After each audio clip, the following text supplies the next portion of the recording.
again, man, we got some big issues if this many people are here, all right?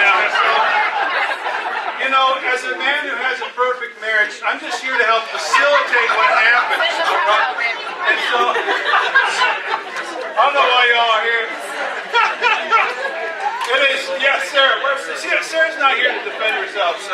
Oh, there she. Oh, hi, babe. All right.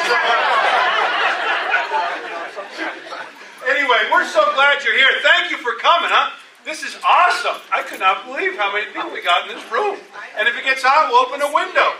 Oh, and because we still probably have some latecomers, if there's like space toward the ends, can you just kind of scoot over and we'll leave the ends open? Does that make sense? Does that make sense? Cool. That makes it less awkward for the latecomers. So we're getting more. There's some more chairs. We'll give it up for the chair guys, everybody. All right. And Barb Young. Where's Barb Young? Oh, we'll give Barb a thanks later. But we'll have coffee and things like that. Thank you again so much for being here. I hope you sharpened your elbows. I would imagine there's going to be a lot of this today. All right. So keep your elbows and your sides protected, okay? There's going to be a lot of that right there as well. This morning, though, so we can keep it moving, I just want to do one thing, again, as a welcome. We are so glad you're here. Jerry and Claudia, by the way, a couple of housekeeping logistics. If you need to use the restroom, if you go all the way down the stairs or take the elevator all the way to the basement, the bathrooms are at the very, very bottom of the stairs. Not the first level, but the basement. Does that make sense? And if you get stuck or something, let me know. And so I'll help try to figure that out. But and then the other thing is we'll take some breaks about every hour. Just kind of get up and move around. But we are so glad you're here, and we're so glad to have Jerry and Claudia. And before we start, we want to give away 2 books. They have their book available. It just came out how long ago? July. Oops, I'm holding them backwards. All right, there we go.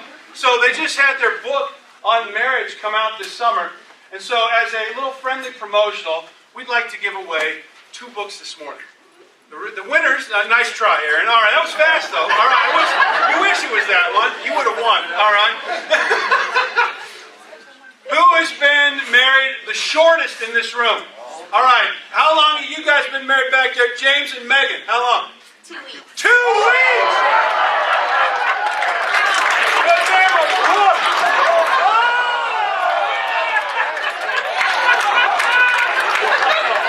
Stand up. Stand up. Give it up. 2 weeks!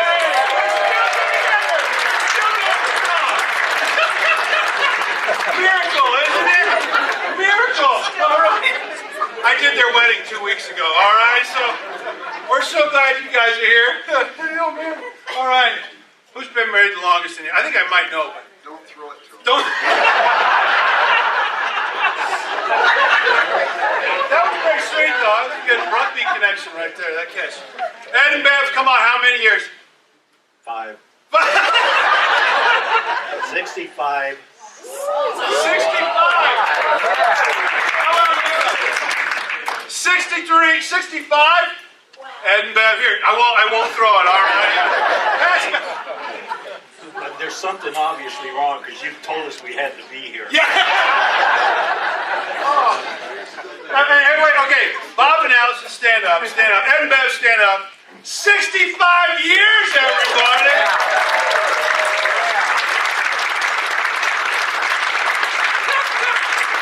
Bob and Allison, you saw them. 63. There you go. That's pretty good, huh? That's awesome. Guys, we're so glad you're here. Thank you again for being here, investing in your marriage. Another one note that some people thought, is this session the same as tonight? No, these sessions build on each other, right? So they're 2 separate sessions. I would really encourage you to come back tonight. I know some of you have plans, and I'm so thankful you came here for this morning. But if you can, make every effort to be back here tonight. We'll have dinner, by the way, at 5 o'clock down in the fellowship hall. It's in the basement, and that's where we'll have dinner, but then we'll come back up here for the session as well. Okay? And again, thank you for helping offset some of the costs. Just 20. That's pretty good marriage therapy. $20, right? All right. Yeah, seriously. And if things are tight, don't worry about that. And Jerry and Claudia's books are here for $15 as well. I want to pray, introduce them, and then let's go, shall we? All right. God in heaven, thank you for this beautiful day. Thank you for people who are married for 2 weeks and people who are married for 65 and 63 years.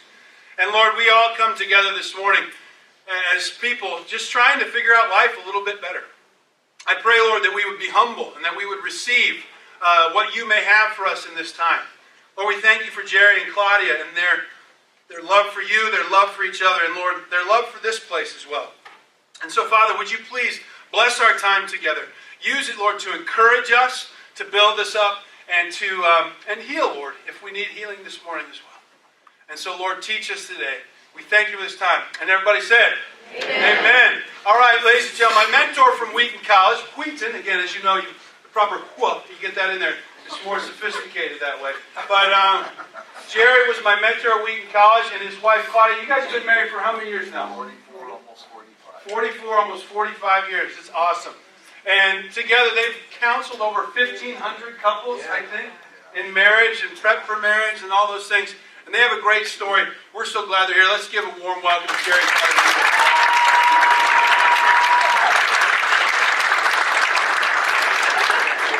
So who did your premarital counseling? I'm really grateful to be here, as is Claudia. And it's been fun over the years to cultivate friendships with some of you.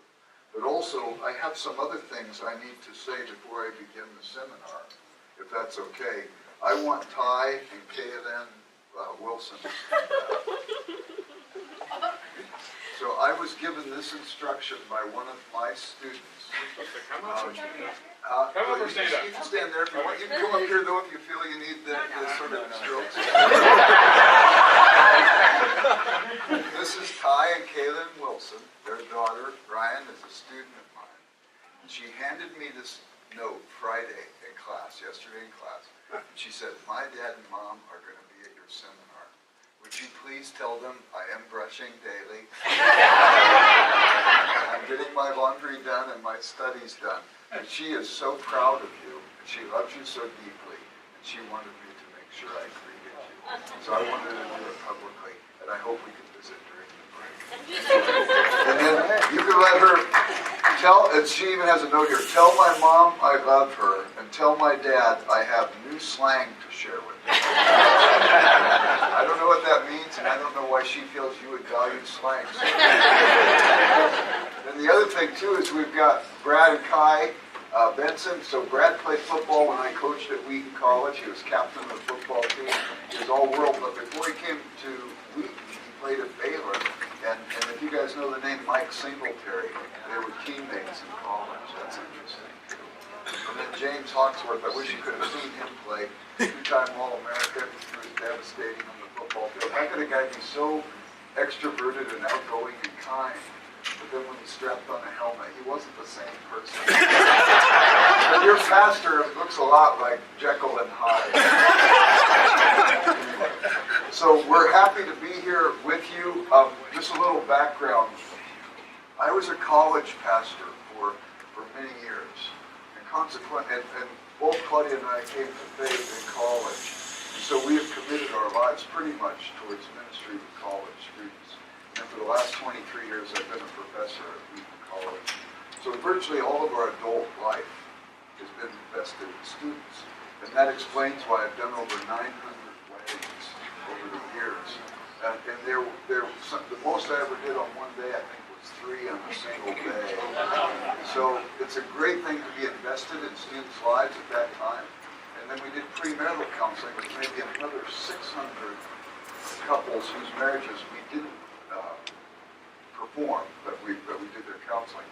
And then we set up premarital courses at 2 different churches where we served over the years.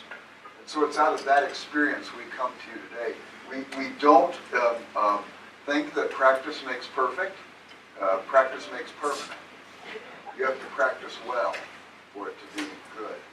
And I know that in the whole area of marriage and family, it's tricky business.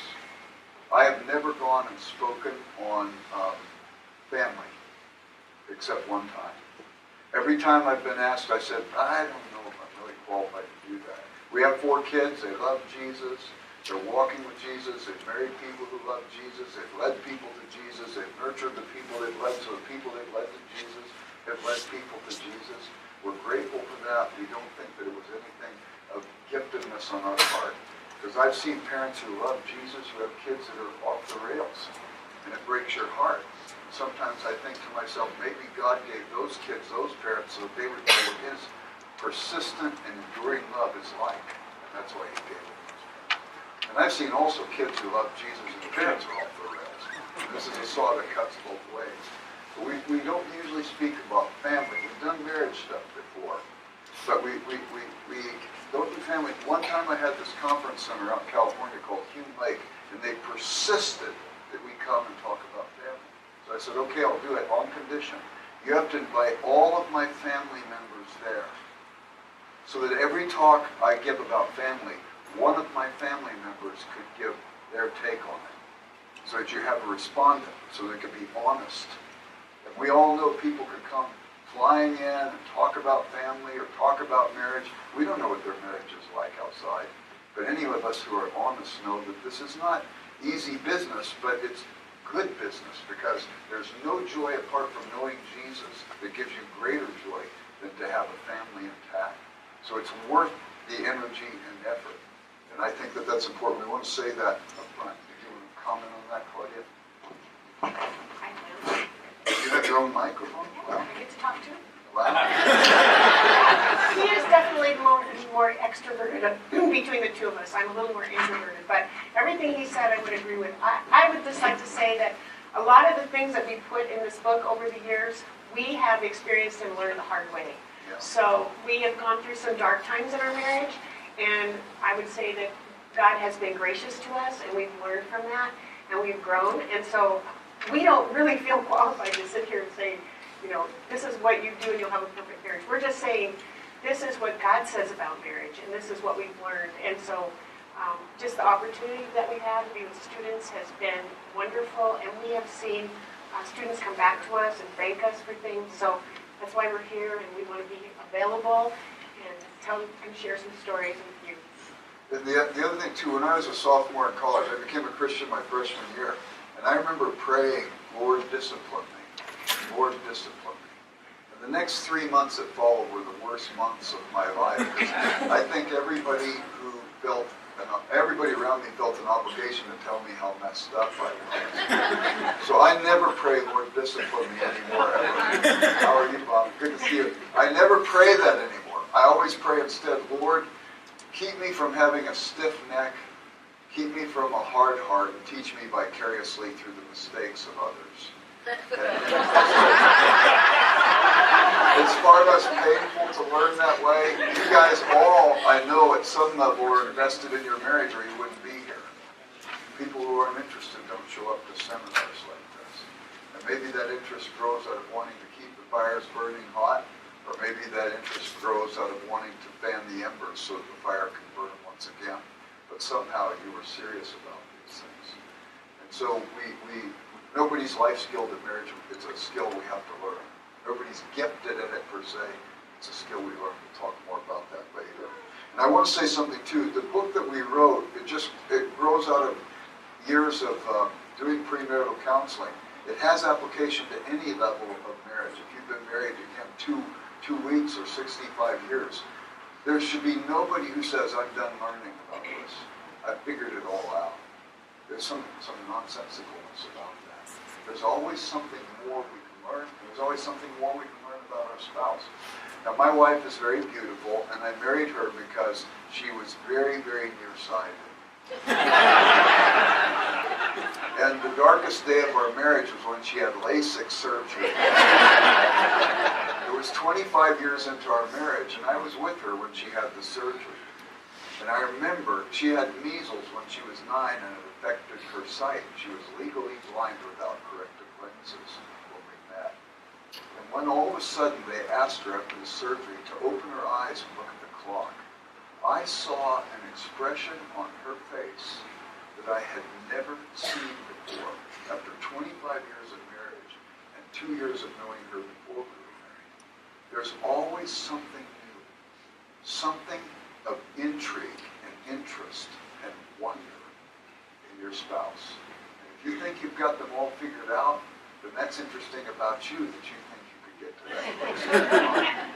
And so we move in that direction. I want to say a few preliminaries before I hit it over to Claudia. First off, I want to suggest to you that marriage is like buying a house. When when you were young, maybe you bought your first house, you had a list of things you were looking for. We live in the Midwest. You guys are here in Denver. You get inclement weather. We get horrible weather in Chicago. I always tell my California friends, if you want to get used to living in Chicago, get inside your freezer and know that your freezer is set at 28 degrees, which is 4 degrees below freezing. And if you go 48 degrees lower than that, you'll be where we're at. And Chicago is a crazy place. So in the Midwest, if you buy a house, you want a house with an attached garage. So you'd have to walk through the snow to get to your house.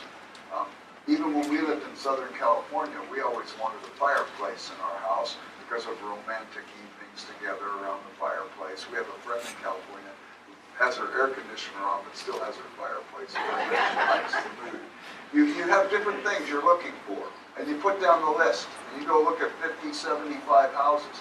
You finally find one that has most of the things you want, and it's affordable, so you move in. If you think there's nothing you have to do after that, you're going to be sorely disappointed when you start getting notes from the neighbors that say, well, welcome to the neighborhood, but we do want you to know it's been the tradition of this neighborhood that people usually mow their lawns. If you still make no response, the notes will become more curt, and the people will say, listen, if you're not going to consider mowing it, would you at least consider buying a goat? Or maybe harvesting the lawn. If you still think there's nothing you should do, it won't be long before the wallpaper will begin to unravel. The paint will chip and peel. The roof will leak. The pipes will break. And after about 10 years, you're leaving that house now, that dream house, now condemned, passing through a yard that now looks like a separate Tarzan. And you're saying to yourself, whatever happened? The problem was you didn't do the necessary work. That doesn't mean you can't start. It'll be a little rougher than the upkeep. But you can clean up the yard, you can clean up the house, you can get out the paint, and you can make it good again. You can make it shine again. Song of Solomon in the Bible uses a similar analogy. It says marriage is like tending a garden. And if you want to enjoy the fruit of the garden, you've got to keep it up. You've got to keep it up. A little necessary work. And be mindful of that necessary work. And then the consequence is you get the fruit of the garden. Song of Solomon is a very salacious book. We don't translate all of the language in Song of Solomon accurately in English. It is a racy book. It's the Christian's Kama Sutra. But the deal is, in this book it says, you want the fruit of this relationship, and it's talking about sexual fruit, you got to make sure you do your gardening. You got to do the work. Okay? And then I would like to also say in this area, as we begin, nobody's very life-skilled. Nobody's ever ready to get married. If you wait until you were, you'd miss out on all the joys of marriage. Nobody's ever ready to have children. We all know that's true, right? Those of us who have children. And if you waited till you were, you'd miss out on all those joys too. And it's so complex, isn't it? Because you think you got it figured out with one child, that first child. Then you think you're going to apply those same principles to the next child, and none of it works. Everyone's personality is different, right? And so nobody's very life skilled when it comes to these things. As a matter of fact, I would even suggest to you, all of us operate at a level of awkwardness. A level of awkwardness. When you see a toddler learning to walk, the toddler falls down and gets bruised. Remember when you took the training wheels off the two-wheeler when you were 4 or 5? Then you fell down and got abrasions. Or an adolescent picking up a skateboard, trying to ollie or take on a half pipe for the first time, sprains an ankle or breaks a wrist. You guys remember what it was like? Moving from the one-room school experience to middle school where you had 6 classrooms and a locker that never seemed to work. That adolescent period of life that's, I think, the most purgatorial period of life all humans go through. Remember how difficult it was and how awkward it was? By the time you were a senior in high school, you could have done it blindfolded. Every new level of life leaves us at a place of awkwardness, which means it should leave us at the place where we would be very teachable, because we'd want to learn these life skills and so on. And I think too, if your car breaks down, you take it to the auto repair shop. If your roof leaks, you bring in roofers to try to fix the leaks. If your washing machine goes bad, you bring in an appliance repairman. We treat our appliances better than our relationships. What's that about? I think it underscores a basic maybe insecurity, an unawareness that we're so deeply loved by God that we could look at our failures, and we could look at the things that we don't know, and because we're loved by God. His love is not conditioned by our performance. So therefore, we can look honestly at things. And consequently, out of that honesty, we can begin to grow. And I think that's important. Another preliminary is that I tell couples the difference between a good marriage and a bad marriage is not the difference between a problem-free marriage and one with problems. The difference between a good marriage and a bad marriage is in a good marriage, when the problems occur, the couple goes and gets help. And they're not threatened by getting help. They're not afraid to acknowledge, well, we've come to a place where there's some things here we just really don't know or know how to navigate. And I think that's important. I remember one time we went through a really dark stretch. And Claudia said to me, Jerry, I think it would help me if you went with me to counseling. And I said, okay, if we can help you, Claudia. And I just was unaware of the arrogance. I say to couples, I make couples when I do premarital counseling take each other's hands and look in each other's eyes and say, I vow to you, if you ever feel like we need help, I will beat you to the counselor. Not I'll beat you to the counselor. I'll outrun you to the counselor. Because I value you to such a degree. If there's any struggle that you're having, it's my struggle. The two have become one. And so I think that this becomes very, very important. And so you come up to some waters you can't navigate. You go get help. You learn how to navigate those waters. The next time those waters come up again, you know how to make your way through them. But now some new thing comes up, and you don't know what to do. So you go get help. And you start to learn there's no stigma to getting help. The thing that has the stigma are those who are willing to live in the cesspool. If you remember the plagues in Egypt, one of the plagues was frogs. All the plagues, the scriptures say, were plagues on Egypt for the gods they worshipped in God's place. They lived among the Jews for several hundred years. They could have picked up by contagion, if not by proclamation, something about God. One of the gods they worship were frogs. So Moses said to Pharaoh, your land is going to be filled with frogs. Get out of bed, squish frogs between your toes. Open your cupboard, you got frogs in the kneading bowls and so on. Pharaoh says, I'm sick of this. He says to Moses, get rid of the frogs. Moses says, when? Pharaoh says, tomorrow.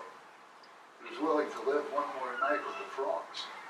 Why would anybody want to live one more night with the frogs?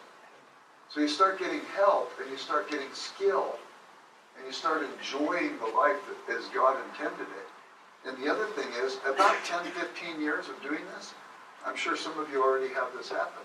Young couples start coming to you for help and counsel because they see you kind of develop some skill along these ways. And because you've learned from your mistakes, you teach what you've learned with a level of humility and honesty without pretense. Help young couples and move along, and your own children, for example. So we always thought too, one of the hobbies you can have is raise your kids. And if you let me put this in another context. I think you should read a book a year on marriage. If this matters to you, why not? The average book is about 200 pages long. You could read a page a day and keep the book in the bathroom. You won't get hemorrhoids at that rate. One page.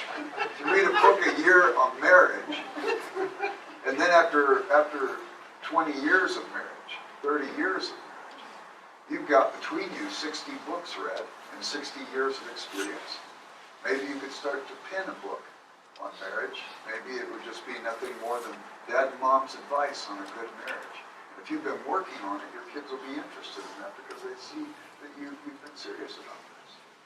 Maybe you could even teach a course on marriage or have a couple of other couples where this has become a hobby and So you do this. So we're picking up life skill. We're learning, we're reading a book of marriage. But I tell couples, do not read the same book as your spouse.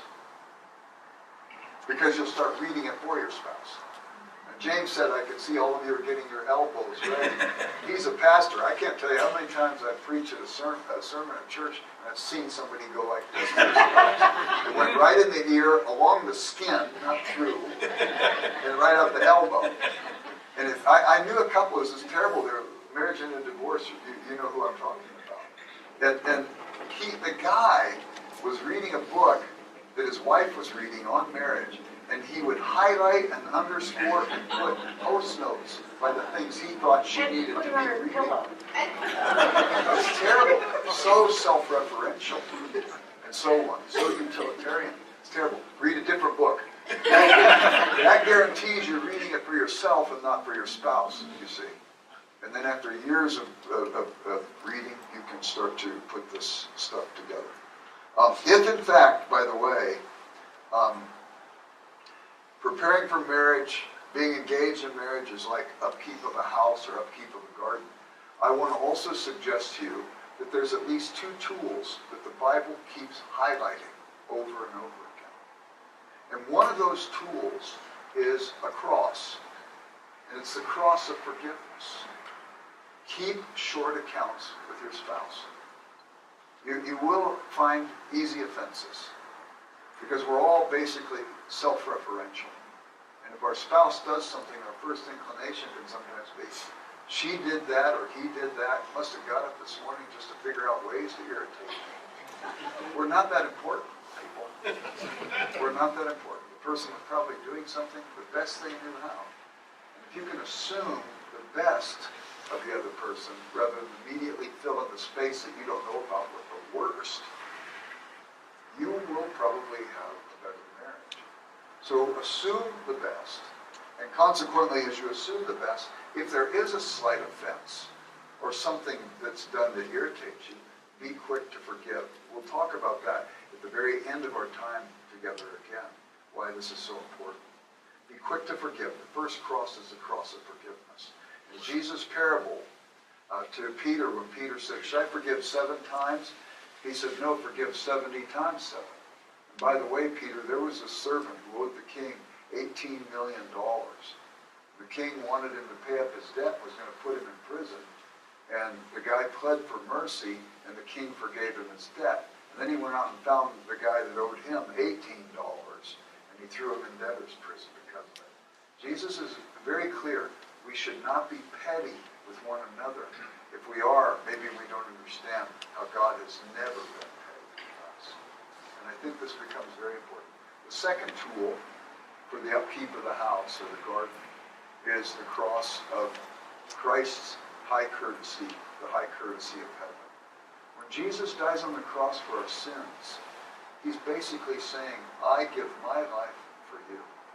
I give my life for you. In marriage, we have the opportunity to grow into Christ's likeness, first and foremost with the person that God has invited to share life with us.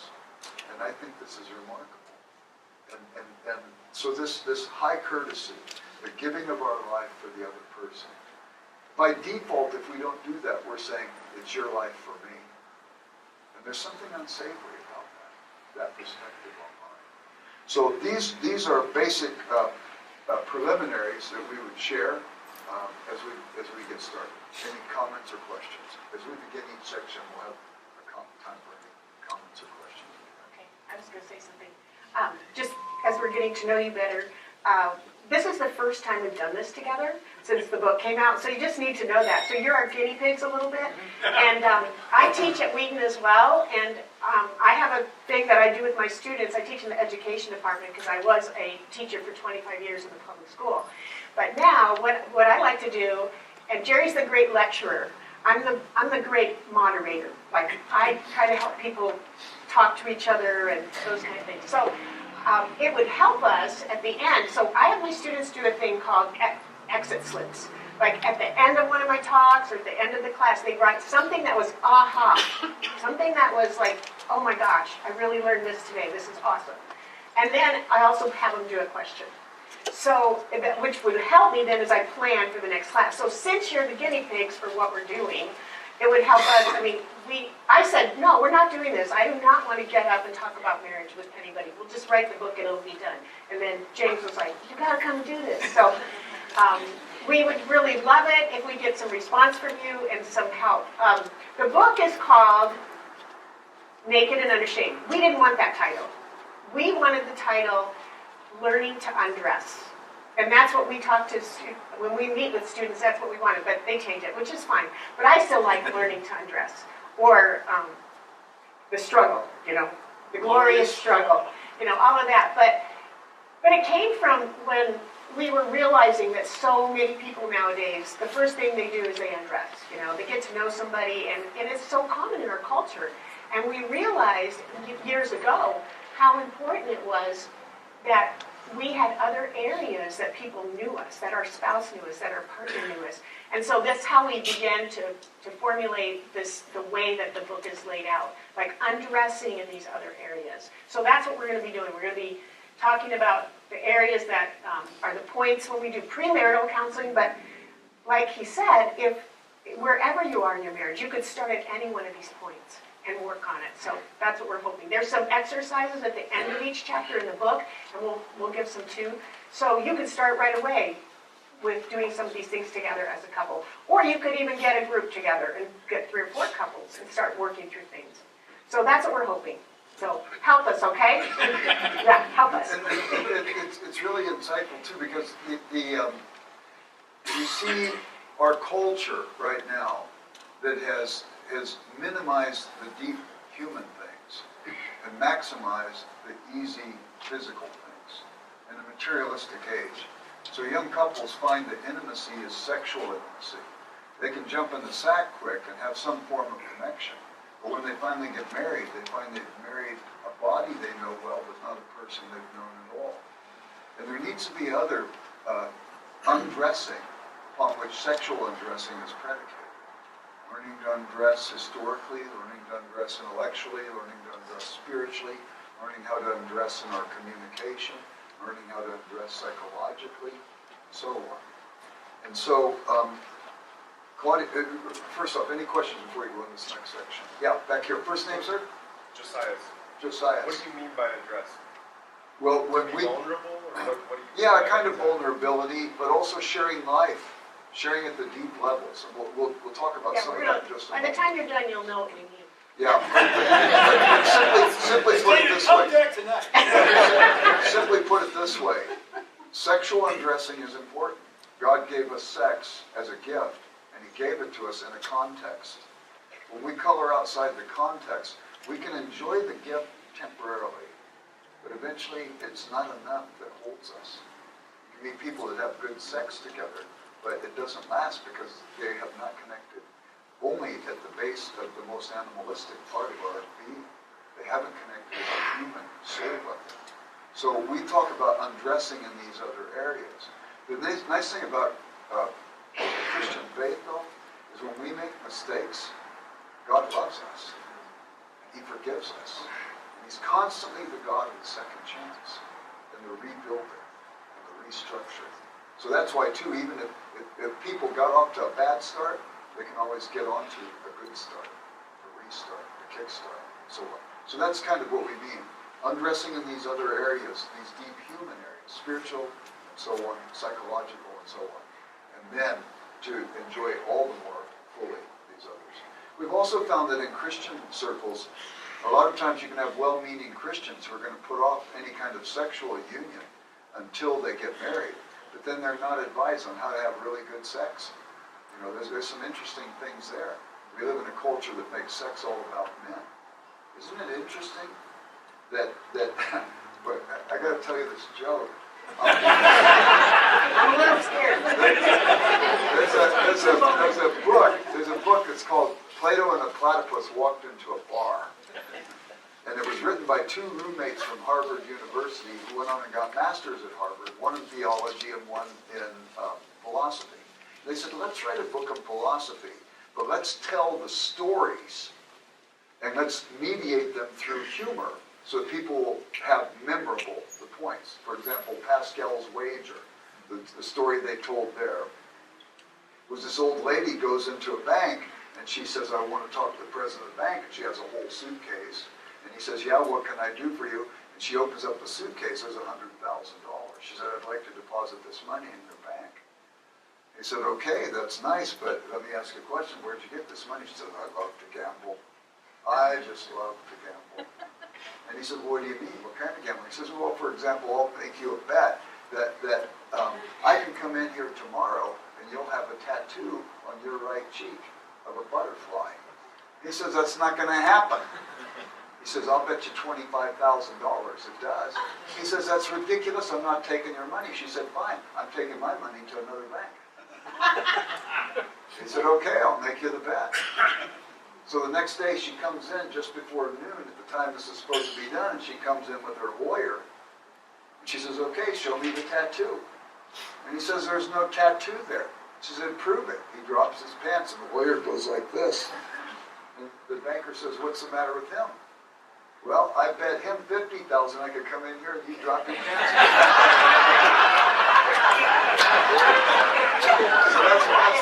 That is not in our notes. This whole book is like that. So they have a section on ontology, origins, beginnings, metaphysics, how things came to be.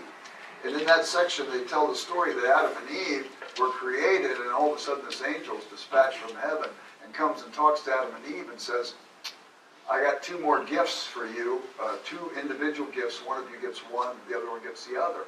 And Adam says, well, what are they? And the angel says, well, one of you gets to pee standing up. And Adam says, I'll take that. And he says, okay, she gets the opportunity to have multiple orgasms. We don't realize how complex women are wired. And consequently, what happens? A man in our culture thinks sex is about him. And he never learns the high courtesy of heaven. My life for you. And it's interesting to me that sex is an audio-visual thing of something that should be going on in our marriages all the time. Laying down our life for another person rather than saying it's about me, and therefore there's all kinds of women who miss out on all kinds of glorious things if the men would be serving their women instead of expecting the women to serve them. And these are the kinds of things that I think we can build up to as we begin to see the other person and value the other person for all the complexity they have. And that does drift into the sexual life, as it should, because God wants us to be a whole person and a whole marriage, not a marriage that's segmented out in this one thing, isolated from these other human things. Does that make sense? Any other questions? What's the name of that book? Plato and a platypus walked into a bar. It's a hilarious book, and if you like philosophy, it's a philosophy book, basically. But it's one that's memorable, okay? At least two jokes in the dark. Well, and I was just going to say, too, when we got married, we did not have good marriage. We just had this basic, like, maybe a week. And we've always... 11 weeks of counseling, but very, very Yeah. surfacey. Was just not helpful.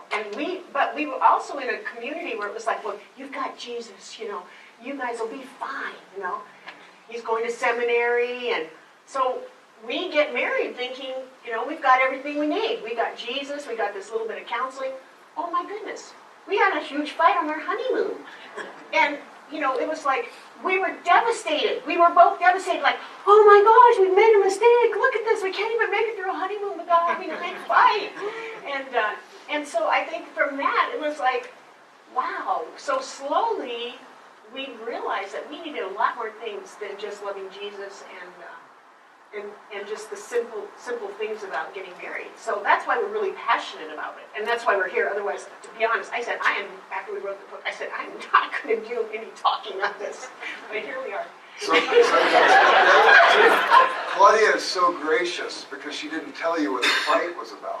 Had she told you what the fight was about, you wouldn't let me speak my next word. So I was just a total jerk. We already knew all the big things, but not the little things. Yeah. So she's going to move. Any other questions before we move to the next section? Okay. So I'm going to. Somebody? Okay. I'm going to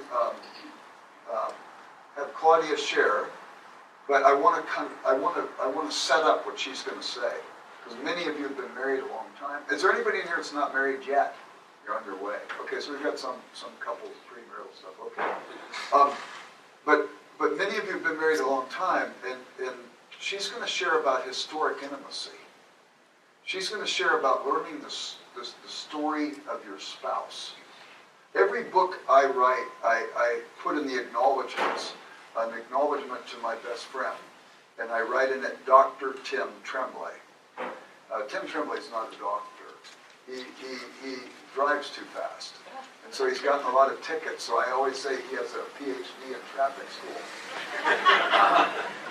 Sometimes we can think we know a person. I want you to have a PhD in your spouse. I want you to know things after this seminar that though you maybe been married for years and years, you didn't even know before. And the reason why I say this, I was asked to do a funeral one time. A friend of ours' father had died, and our friend was our age. And so I got the family together, and I wanted to gather information for the eulogy. And the family knew nothing about their father. They knew he went to Wheaton College years before, didn't know when he graduated, didn't know who his friends were. They knew he liked to play the piano. They didn't know anything about his history. They didn't know the name of his elementary school, his high school, anything. And I just was so sad that they had lived as strangers under the same roof for years and years. So some levels of intimacy begin with historic intimacy, and Claudia will talk about that. But first of all, because it's historic intimacy, I'm going to tell you a little story why I have this on my arm. So we have 15 grandchildren, and the oldest is 9. So you can imagine, it's kind of crazy. And I say to him, we never had an empty nest. We literally didn't. We went from having kids at home, then they went to college, then they got married, then they all moved in with us, which is a long story. For 6 months, we had everyone living in our home while they were married, before they had children. And it was glorious. I mean, it turned out to be, they're all close because of it, but they also know a lot of, dirt about each of us and things like that. So, You know what? You better explain that a little bit more, don't you think? Don't you want to be old enough? I don't want to tell too many long stories. Well, But... wait, just real quick. Okay. Our oldest son and his wife were working at a Christian conference center out in California. He calls us up one day and he said, "Dad, Wheaton College offered me a job. We're moving home. We don't know where to live. We're moving home." Our youngest son was a student at Wheaton, and he got free tuition as long as he was not married. He wanted to get married in the worst way. His girlfriend's in 7th grade. And I signed up for his ed benefit, and they said, "How is Jeff?" I said, "He wants to get married in the worst way, but he can't marry he can't marry and still get the ed benefit." He said, "No, he can marry if he lives under your roof." The next day, he called and said, So I told "Can Jeff that, and he said, "Dad turned the basement into an apartment." So he was living there when the oldest son moved back. Our daughter has her doctorate in psychology. I'm sure I drove her to it. And she and her husband, who's also a psychologist, had a condo.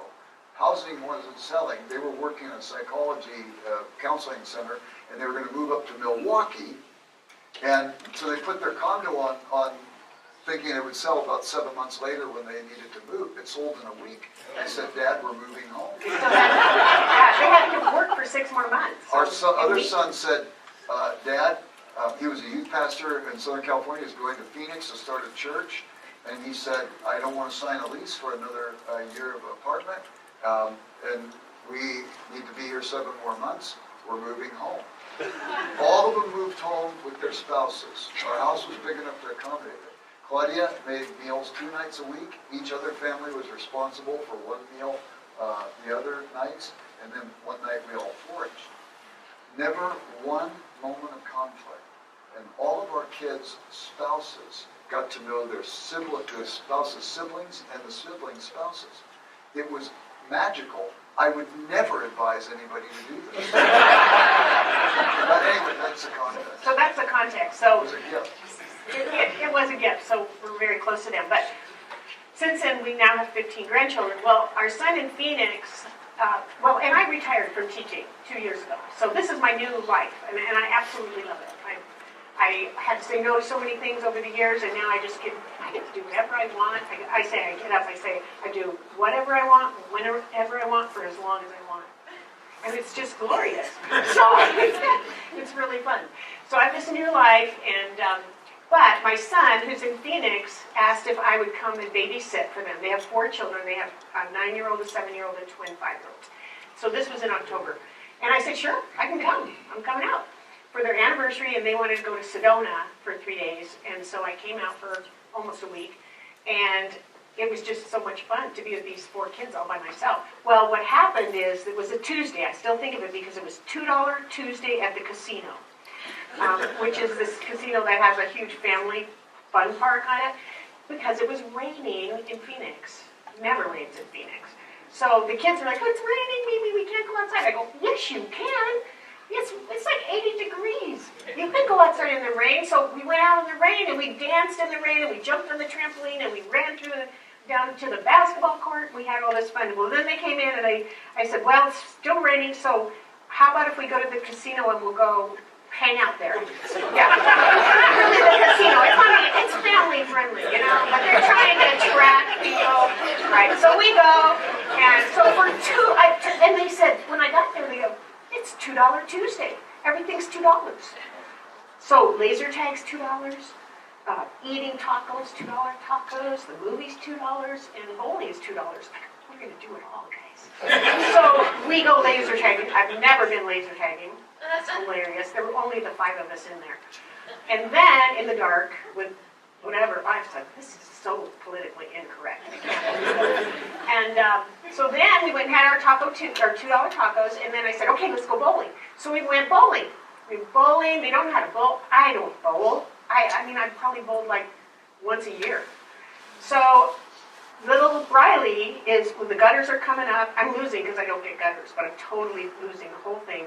And little Briley, I taught her, she's going to put her ball down and roll it.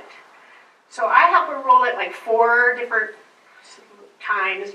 Finally I said, okay, Briley, you can roll it this time all by yourself. So she rolls it down the alley, and it goes out about 2 feet.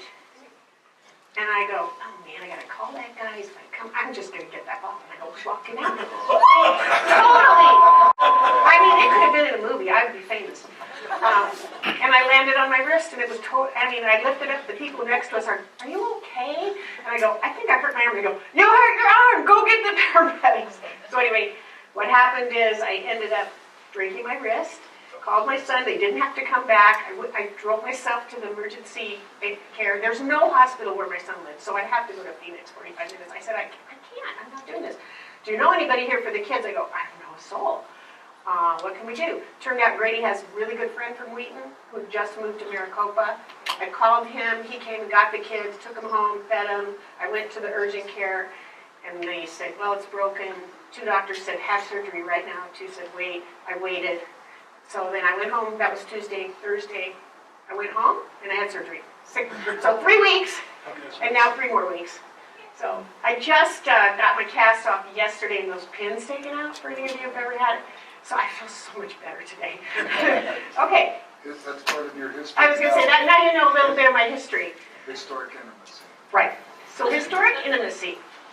In this part, well, one of the things I remember is one time there was a speaker named Dan Allender, who's written several books. He's a psychologist.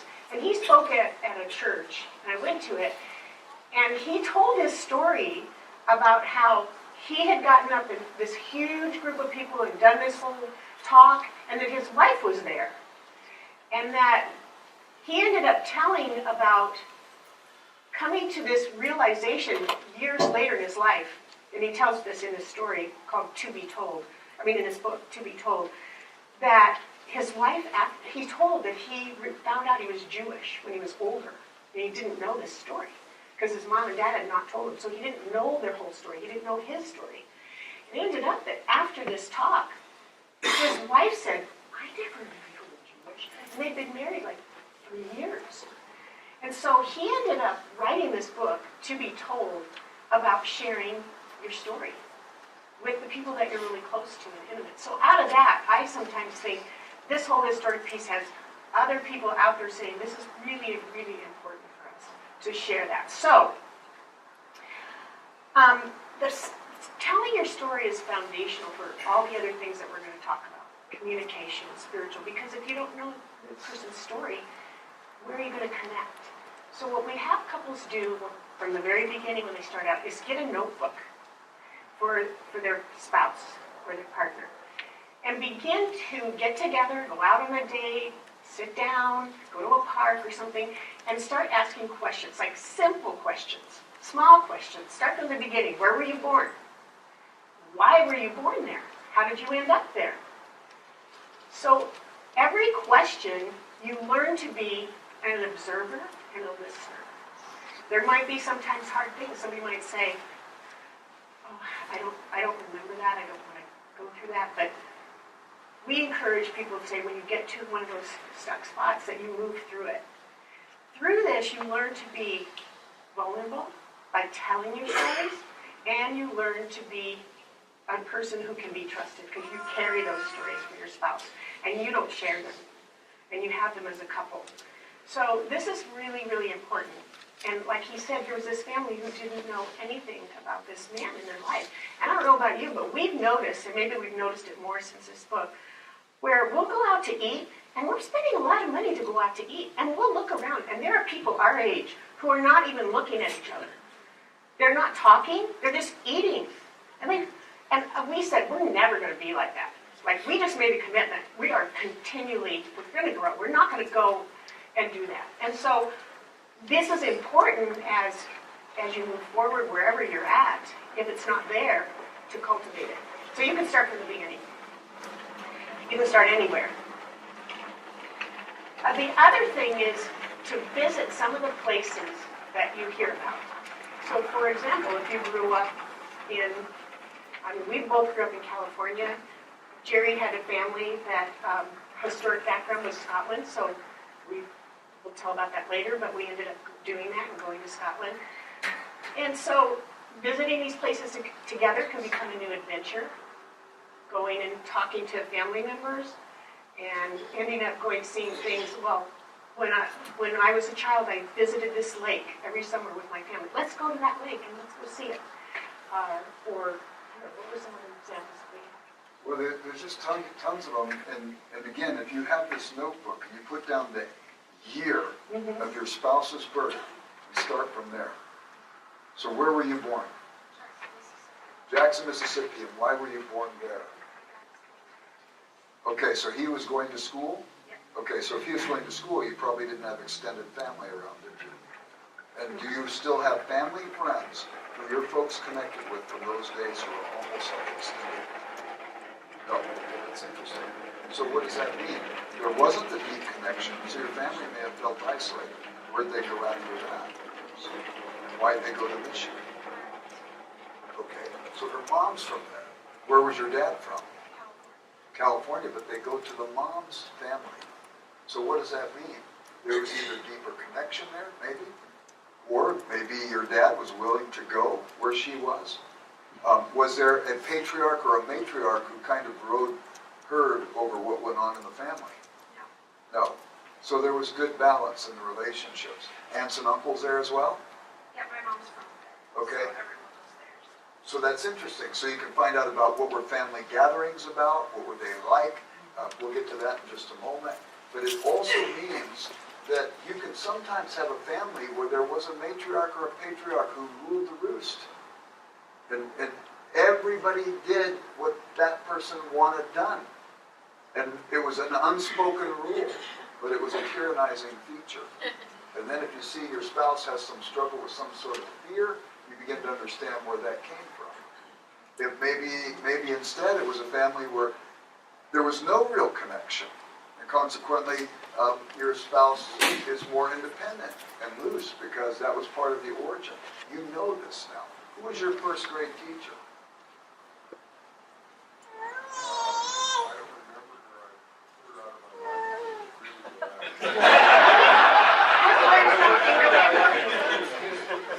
Miss Beacon, it just came back to sort of horrible, memorable moments. But if there's a tyranny of a year in school, note about that. Yeah. Can you see anything on the bulletin boards in your mind's eye as you think back on that class? I can remember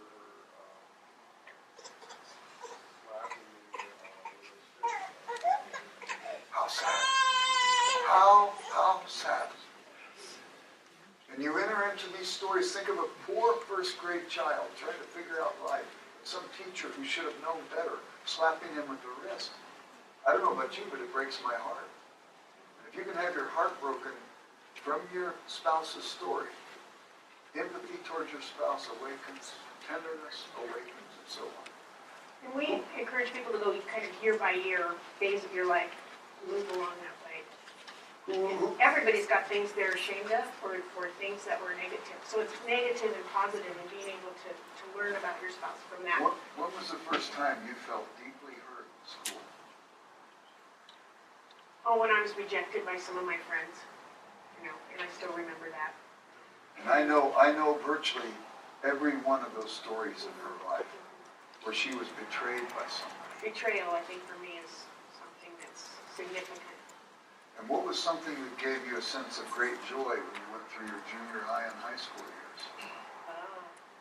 Well, my dad bought me a horse and in California, and I had a lot of friends who had dairies.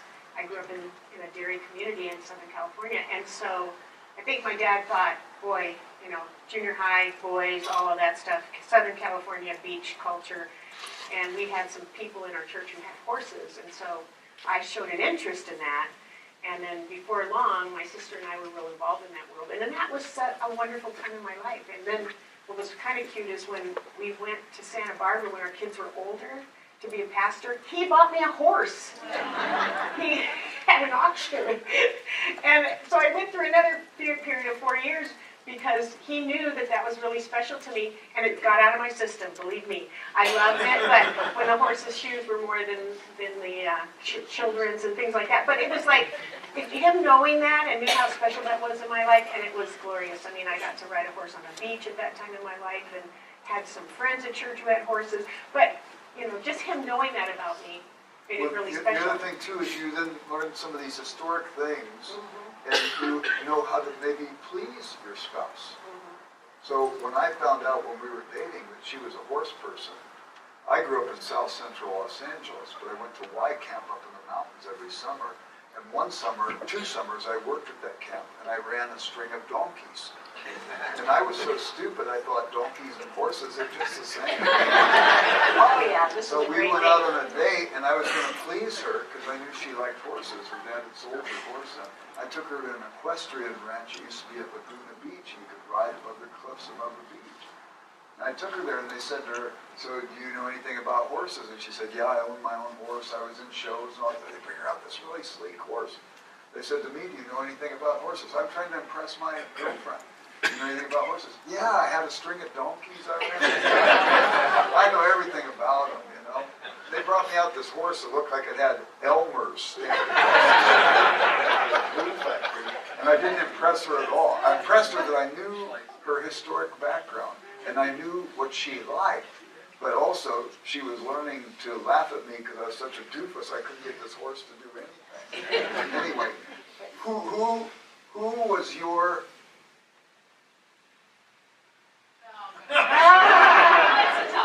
Sarah, who was your first boyfriend? Oh. About the name? Yeah. Brandon Kennedy. What grade were you in? You're turning red. I was 20. You're 20 years old. 20 years old. And do you know about him? A little bit. Okay, that's good.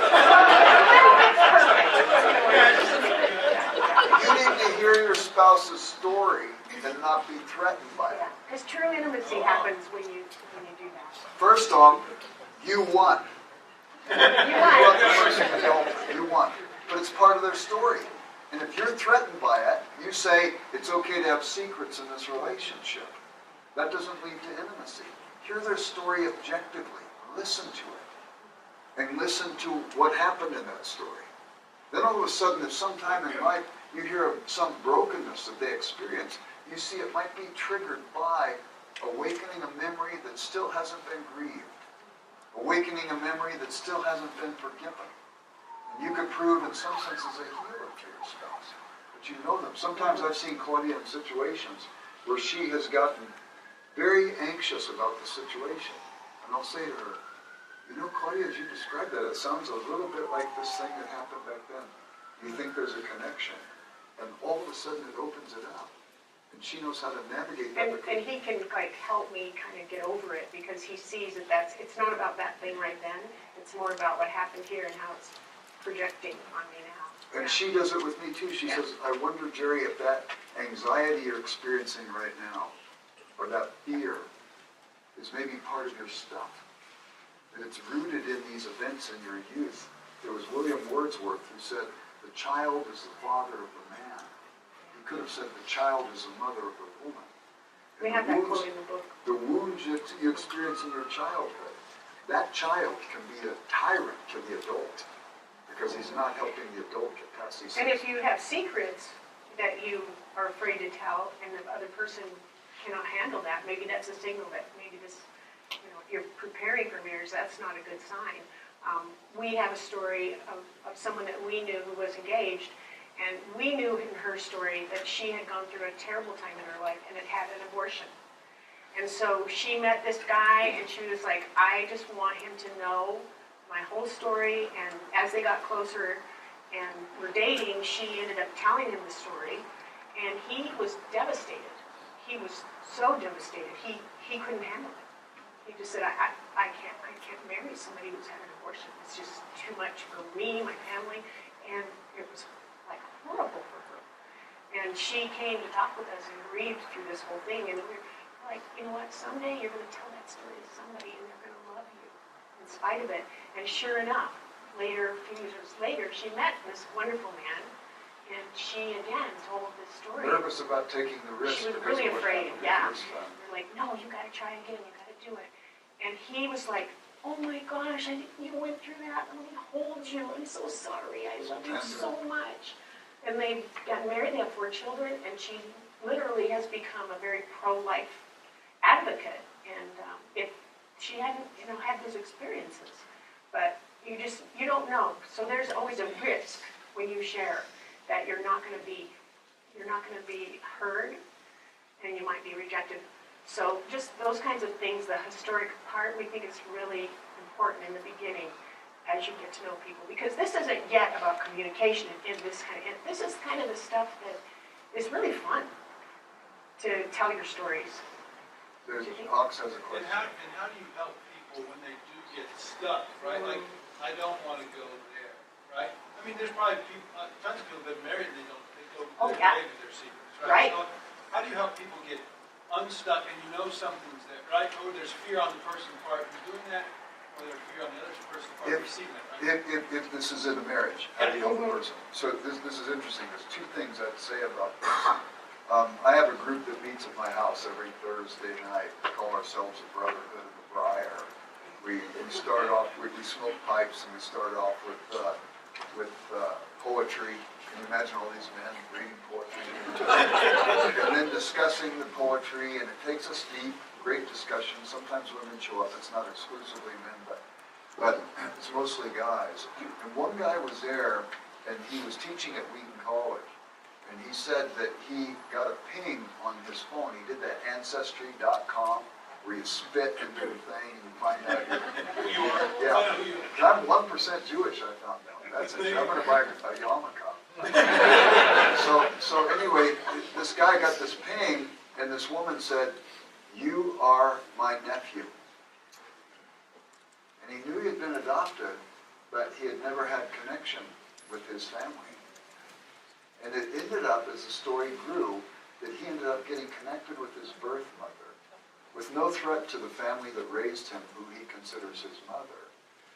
But he connected with that side, and when he connected, he found out as he connected with his siblings and so on, his biological siblings and so on, that all the family knew that their mother had something that was hidden from them. And they could never fully connect with her because of this story. And he brought into their family truth. And it also brought emotional connection, deep emotional connection. So there's a glory to this if we can tell our stories. And if you're married to a person, if the two are ever going to become one, there has to be the willingness to lay down your guard. If you then are hearers, like Claudia said, and you hurt your spouse by abusing their story, you need some serious counseling, because that's not good. Never use this material in a backhanded way with your spouse. And I'd like to read just one little part rather Yeah. than say it. And then I want to get back to your Because thing, how do you help we the think it's pastor? important for people also to tell their sexual history and to be able to handle that part of the person's life. And so the reason I'm reading it is because it's really well written and it's better than I can say.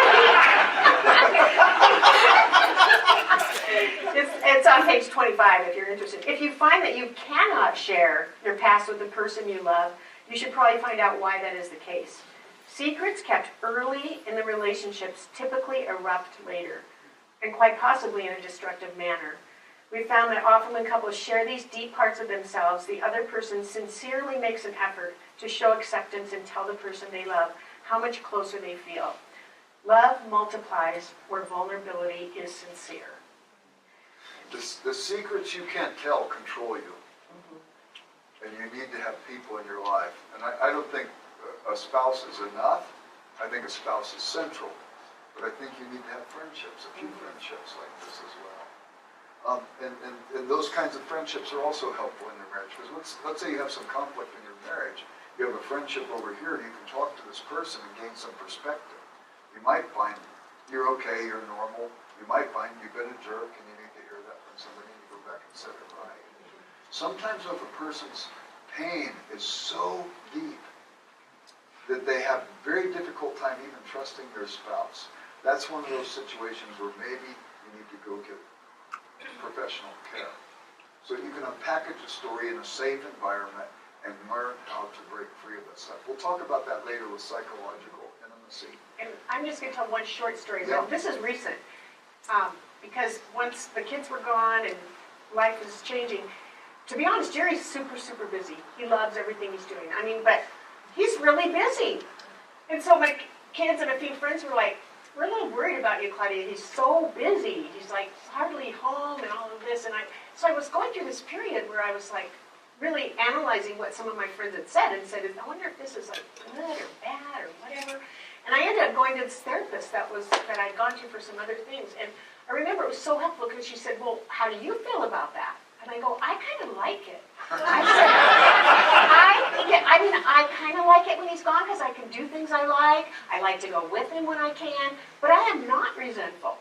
And I felt like some people were maybe making me feel like I needed to be resentful. And then when I realized, no, I don't. I'm okay with it. That we're okay with what's going on in our life right now. As long as we're in and out, like a good counselor say, you go in and out. You go in and out, good relationships. You know, sometimes you're super, super close, you're doing these things. Other times you're doing your own thing, and that's okay. That was very helpful to me, and that was recent. Yeah. It's a little bit of an outgrowth of historic intimacy, too, because you can have future outgrowth from that. So we always sit down, I'm sure all of you do this anyway, and compare schedules. We look ahead so we don't get caught in a vortex of being so busy that we don't have time for each other. We put white space in our calendar, make sure that there's time just for us. And that stuff becomes extremely important, I think. But I think that's, again, having good friendships in your life and people that can speak into your life, and then you analyze it. But don't get boxed into a corner, too. Some people say to me, Jerry, you're too busy. And I say too busy is a term of comparison. Who are you comparing that with? If you don't have a standard of comparison, then the judge, C.S. Lewis says all judgments imply a standard. What's the standard by which you make the judgment? And if the standard is non-existent, then it's self-referential, and you're projecting yourself on the other person and making judgments. I said, God gave me energy, He gave me opportunities, and He gave me a heart to serve, and when I serve, I feel His pleasure. And He's not neglecting our family. So I We think didn't do these things when our kids were young. No. We didn't. So every stage in life also opens up different kinds of levels. I remember when I was in seminary, James Conway, who wrote the book Men in Midlife Crisis, he came and spoke at my seminary. That went right over my head. And when I turned midlife, I started tearing my house apart looking for those notes. And now it's too late. Now I need the men in geriatric crisis. So the other thing too is these things are not permanent. They are changing. Our lives are changing. And that's why, again, it's good to reflect, but to know that skeletal structure of historic intimacy and share your stories. And I think that's important. And if you have not done this ever, get a notebook. Put down the date of your spouse's birth. Each of you have your own. And this is great stuff. So you're going to the restaurants, like Claudia said, and you're not just sitting there looking out at other places. You're saying, and what about this? And what happened then? And tell me about that. Who were your best friends in 3rd grade? Who were your best friends in 4th grade? When you had to move when you were in junior high school, how did you manage that difficult time in life? And did you feel awkward and out of place when you went to that new school? I want to know about that. I want to know about everything there is to know about you. When Claudia and I first met, I was kind of shy around women, very shy actually. And we met, I met her on my couch in my living room in a mortuary. Okay, so we had a Bible study for students. She came, I lived above a mortuary, and she came and transferred in there. And I came up, I was in seminary, I was in grad school. I came up and there she was sitting on the couch, this blonde woman with her hair hanging down over her Bible while she was looking at her Bible. Who is that? So I asked one of my roommates, we had about 40 students who would show up to this Bible study every week, and she had transferred in. And I said to my one roommate, Ron, I said, who was the woman on the couch? And he told me who she was.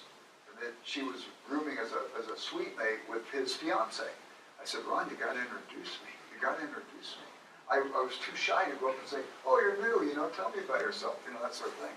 So 3 weeks went by, he was messing with my mind, he wouldn't tell me. I was about ready to kill him, but finally he introduces me, and I hadn't prepared for the next level. So he introduces me and I go, oh, hi. And I went and talked to somebody. She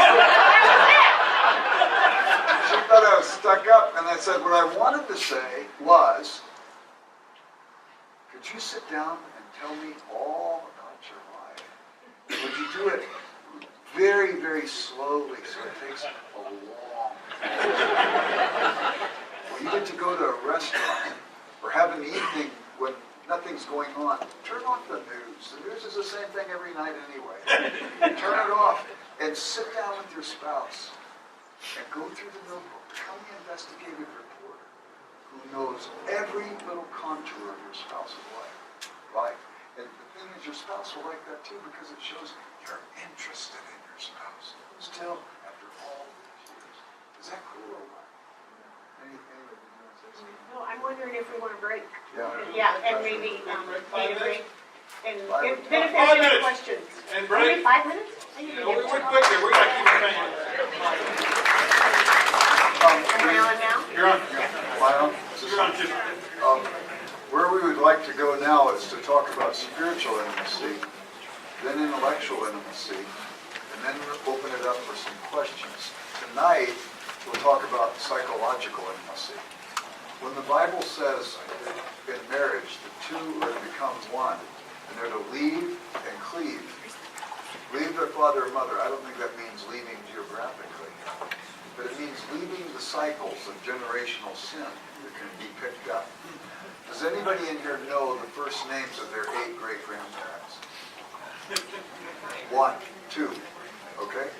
2. So it's very infrequent. And yet, it says in the Bible that the sins of the parents are visited on the children of the 3rd and 4th generation. We're living in the shadow of people whose names we don't even know. And we're casting shadows for people who don't even know our names, won't know our names. What we do in life matters. And it matters with rippling effect. And if we can be wounded healers to one another in marriage, as a matter of fact, I think it's one of the highest calls that we can be, in a sense, pastors to one another. So when we talk about psychological intimacy, we'll talk about that form of intimacy tonight. And then we'll break up into men's and women's groups, and we're going to talk about sexual things. But I think all of you women will deeply benefit by the time I have a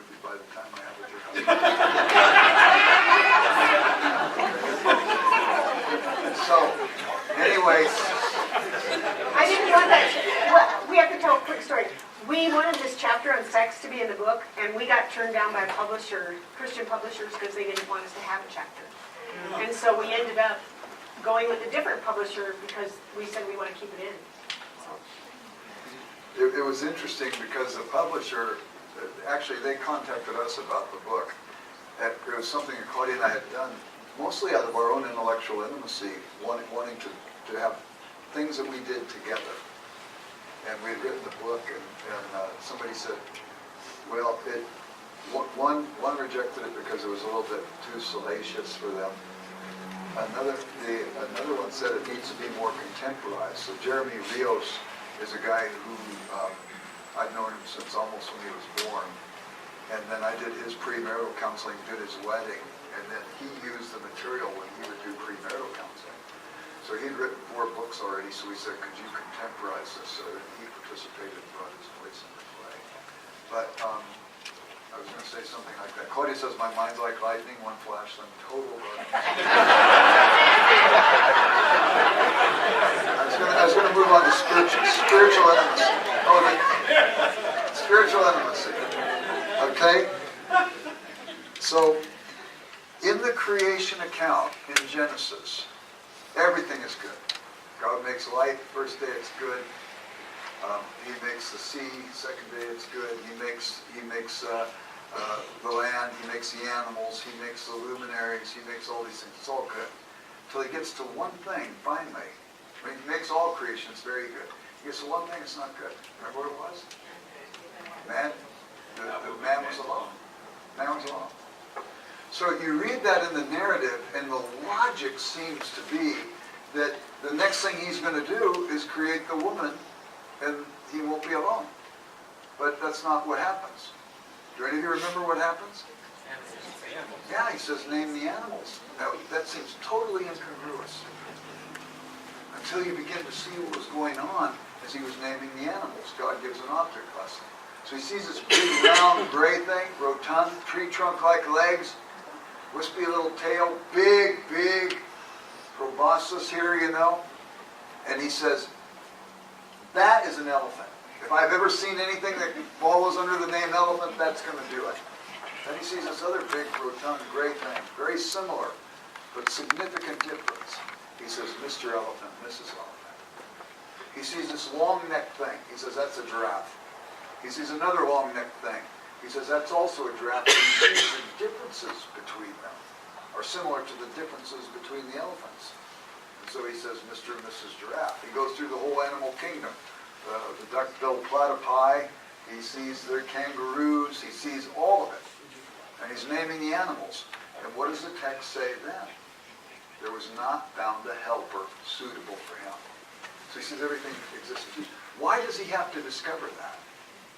And I would like to suggest to you that the first step in spiritual intimacy is to come to the realization that the unfallen Adam was so fulfilled in his relationship with God, he didn't know he had any other needs. Which is very interesting to me.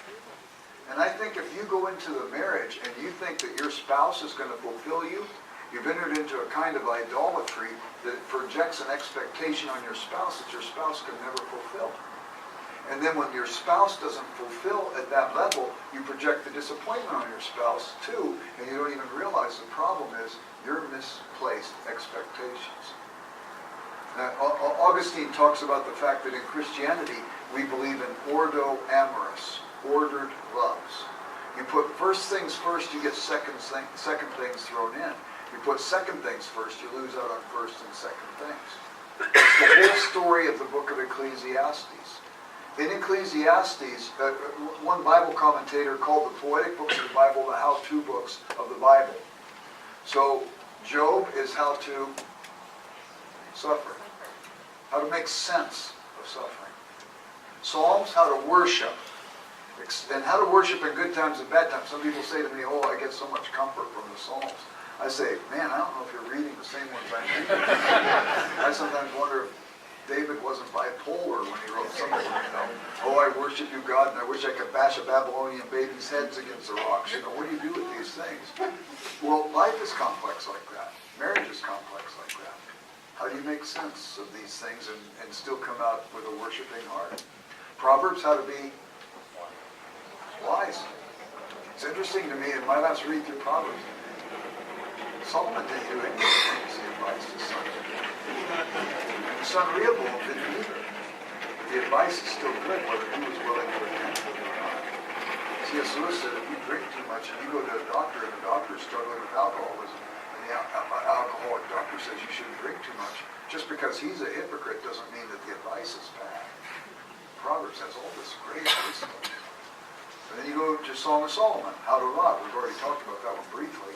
And then you go to Ecclesiastes, how to what? How to be confused about life? No, how to enjoy life. How does it start? Vanity of vanities, all is vanity under the sun. The phrase under the sun is used 28 times in that book. You will never make sense of life from an under the sun perspective. Why? Ecclesiastes 3:11, God has placed eternity in our lives. We long for something that's more. And if you suppress that longing, or you try to fill that longing artificially by some other means, you will live your life disappointed. And if God has placed eternity in our lives, then Ecclesiastes 2:25, I think, is the key verse of that book. For who can eat and who can enjoy life without him? You give me him, I'll make sense, because I've got the over-the-sun perspective, the transcendent perspective. You remove him from the equation, and you'll be looking for satisfaction in places, and you'll be looking at it with an impulse that is, it's unrefined. And consequently, you'll project again this disappointment. So Adam names the animals. And there's not a helper found suitable for him. So God puts him to sleep while God makes Eve from his rib. Now, I don't think God needed to do surgery by putting Adam to sleep. I think he anesthetized him fully and had him be fully alive and said, rib, and there's the rib, and he can make the woman. But if Adam would have been awake, I have a suspicion that Adam would have been interjecting in the process. Well, how about a little bit here? How about a little bit there? That sort of thing. So when we were first married, there was a guy who was an elder at our church, and I'm a mechanical doofus, complete mechanical doofus, technological doofus, probably a little bit borderline dyslexic, disorder, those sorts of my computer to be on. So this guy Van Maynard, he was on the board at our church, and he was a diesel mechanic. And one of the gifts that he gave to the pastors, he had this big house and had a barn next to it, and he had an auto shop there, and he would do part-time mechanical work apart from his full-time job on people's cars, and that's how he made his money for vacations and Christmases and so on. And he would always have the pastors bring their car by once a quarter for a diagnostic look. We would pay for the parts, he did all the work. A lot of times he'd have us there with him so we could learn a few things. It was hard teaching. But he had a sign on his wall, and it said, labor, $10 an hour. If you watch, $15 an hour. If you help, $20 an hour. And I think that's why God put Adam to sleep at this particular time. Adam wakes up. The first words recorded in Scripture from the mouth of man in Scripture are Adam's love poem for the woman. Sometimes I wish God would have had the first words be Adam's psalm of praise for him. Wouldn't you have liked to have known what the unfallen Adam's unadulterated worship was like? But it's a love poem for the woman, which means God's kind of excited about this marriage thing. And how does it begin? This is now bone of my bones and flesh of my flesh. She shall be called woman because she is taken from man. So how many of you women, if the guy that you're married to, the first thing you heard from his lips towards you would have been, this is now bone of my bones and flesh of my flesh. She shall be called woman because she is taken from man. Something's lost in the translation. It begins in the Hebrew with a wa consecutive. That'd be like the word and, which means it's connected to his last conscious moment. And what was his last conscious moment? There wasn't found a helper suitable for him, and he was was getting it that all of the created order exists in pairs. And God opens his eyes, and there's Eve. And he says, this would probably be a proper translation. Wow! This is it! Bone of my bones and flesh of my flesh. The woman wouldn't do. Excuse me, the woman. The elephant wouldn't do. The giraffe wouldn't do. This is it. This is it. Now, Helmut Thielicke, the German pastoral theologian, he was to the Germans what John Stott was to us English-speaking people. Helmut Thielicke said in his commentary on Genesis, he was always trying to figure out what this bone of my bones, flesh of my flesh meant. And he said one time he was sitting in his office, and he had this couple, they were in their 70s, in his office, and they were holding hands while they were in his office. And they were constantly stealing glances at each other. How many of you have seen it before, where a couple getting married at the altar were looking someplace else? No, they were fascinated with each other. And then you'll see them, back in the days when you could smoke at restaurants. I can't tell you the number of times I went into a restaurant at breakfast time and I'd see a man with a newspaper up that looked like the Great Wall.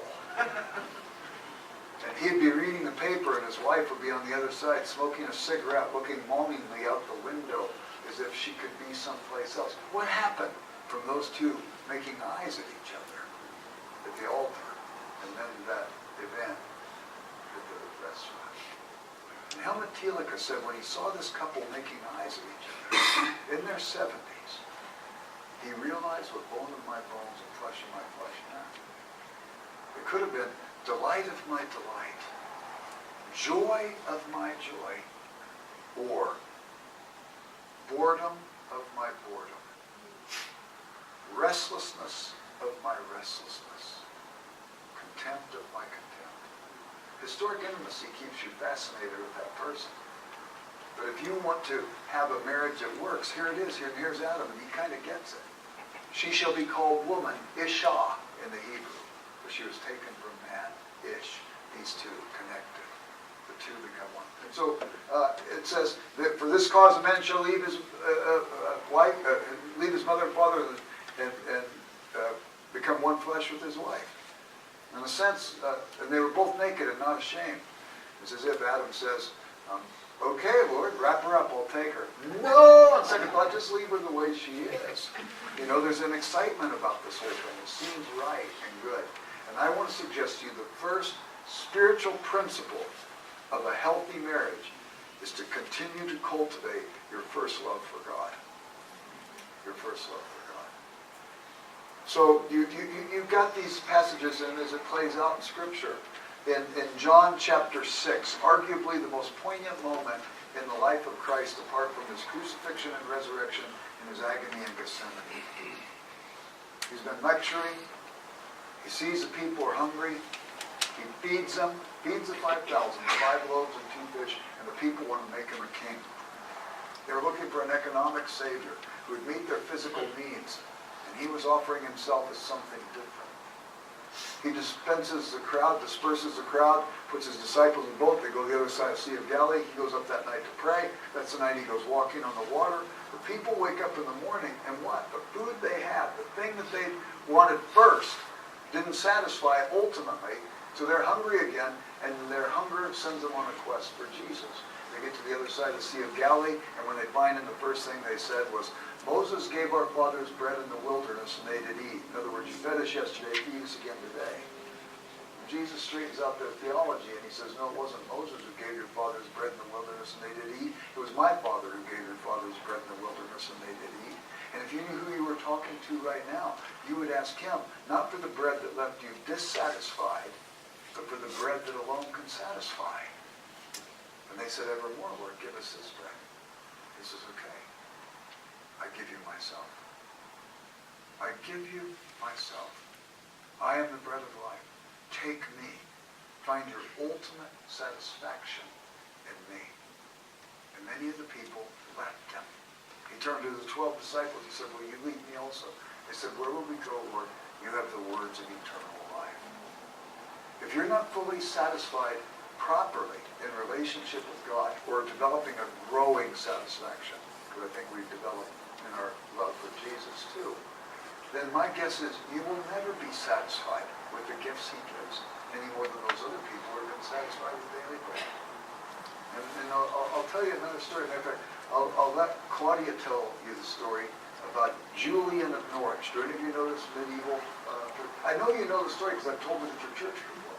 You know about the chestnut? The chestnut. Yeah. God made you, God sustains you, God loves you. I love her writings, medieval mystic and so on. And I'm going to let Claudia tell you the story about when we went to her shrine and that experience. About 4 And I'll years pick ago, up there. we went to Cambridge with some friends at Christmas time. And my birthday's December Well, 28th. because our kids are with us every other Christmas, and It's they're, gonna- it's and gonna- they're with their in-laws the off Christmas. So in the Christmas they're not with us, we go with another couple someplace. We do something crazy with this couple. Yeah. They were studying in Cambridge and they said, come over. So we went over there.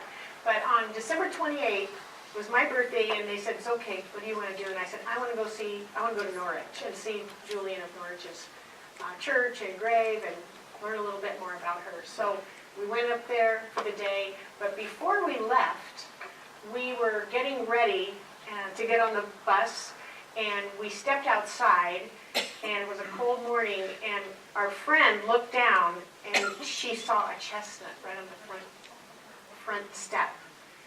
And there's no chestnut trees around, there's nothing. But the story of the chestnut from when Jerry told it here was that the chestnut represents, Julian of Norwich said, that it represents, I made it. All the great truths of the universe could be Yeah. found in something as small as a chestnut. Yeah, I made it, I love it, I sustain it. God made it, God sustains it, And God loves it. And there we were with this chestnut right out there. We were ready to go up and see this shrine of hers. So we went up for the day, had a glorious time, and when you go into this little chapel where she lived most of her later life, and all she did was have a window and people would come and she'd pray for them. But it has a excerpt on her stone and it says, God is enough. He is enough for me. He is enough. It's amazing, And isn't it? it's so beautiful, but here was this little world she lived in, but she felt he was enough for her no matter what. Thou art enough to me, is what a gravestone said. And until you find that, you will never find that your spouse is enough for you.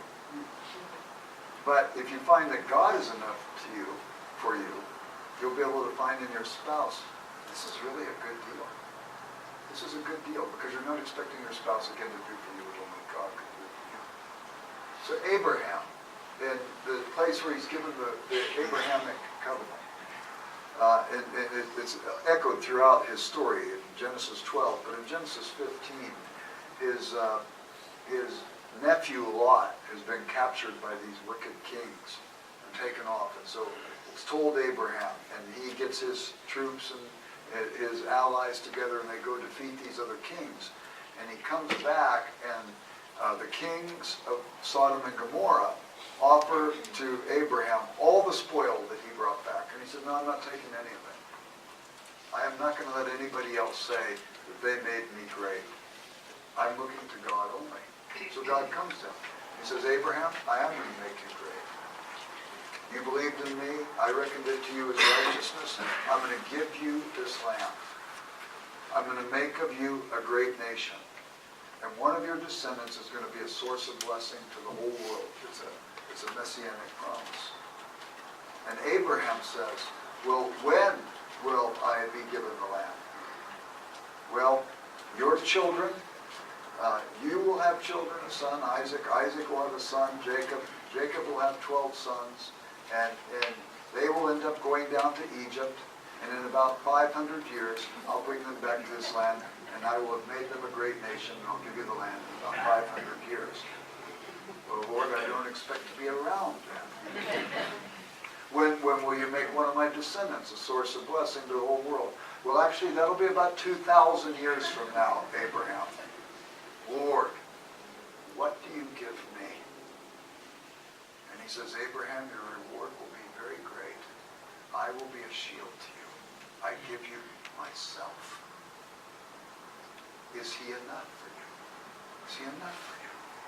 If he's not, you'll always be on the a treadmill, looking for something that's going to somehow sustain you. And your relationships will never quite do it. Your hobbies and interests will eventually grow cold and get old, and so on. Is he enough for you? I want to develop this a little bit further, too. That basically we find that all of our greatest joy is in him. And if you don't find it in him, don't beat yourself up. If you take a coal fire and you take one coal and set it over here, it's going to go out. But if you can put that coal in with the other coals, it's going to burn hot longer. Find yourself in community with people for whom Jesus is first. Get yourself in community with other couples for whom Jesus is first. You put first things first, you get second things thrown in. Yeah. So that's basically what we find in the heart of biblical teaching on marriage. We'll look at leave and cleave tonight with psychological features, but you start there. You start there. And then we move to some other kinds of things too. We begin to see that if God then made marriage, he has a right to interject how we manage that marriage. Henry Ford wasn't the first guy to invent the automobile. That was Benz, of Mercedes-Benz fame. The guy that first manufactured them in an assembly line way so that everybody could have the benefit of a car was Henry Ford. But he got a guy who was a genius at General Electric, a guy named Charlie Steinmetz. Steinmetz was the first electrical engineer in America. And Thomas Edison said he was the real genius in General Electric. They said he could build a machine in his head, have it break down in his head, and then fix it in his head before he actually made the machine. And Steinmetz designed Henry Ford's assembly line plant. Years later, the plant broke down. And Ford sent in his mechanics and engineers to see if they could figure it out. They couldn't figure it out, so he sends a wire to New Jersey, to Menlo Park, and asks Steinmetz to take a train and come up to Detroit because he was losing all kinds of money in production costs. Steinmetz comes up, assesses the situation, takes a piece of chalk, draws an X in the concrete, says the problem's here, pulls out a screwdriver, tinkers around a little bit, the machine starts right up, he gets on the next train, goes back. He sends a bill to Ford for $10,000. Doesn't sound like much now, but remember cars back then cost $500, it was the cost of 20 Lexuses. Ford writes him back and says, Charlie, don't you think $10,000 is a little high for just a little tinkering? A few days later, he gets an amended, itemized bill from Steinmetz. Tinkering, $10. Knowing where to tinker, $9,000.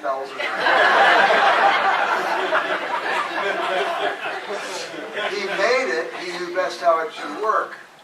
God made this thing, he knows best how it should work.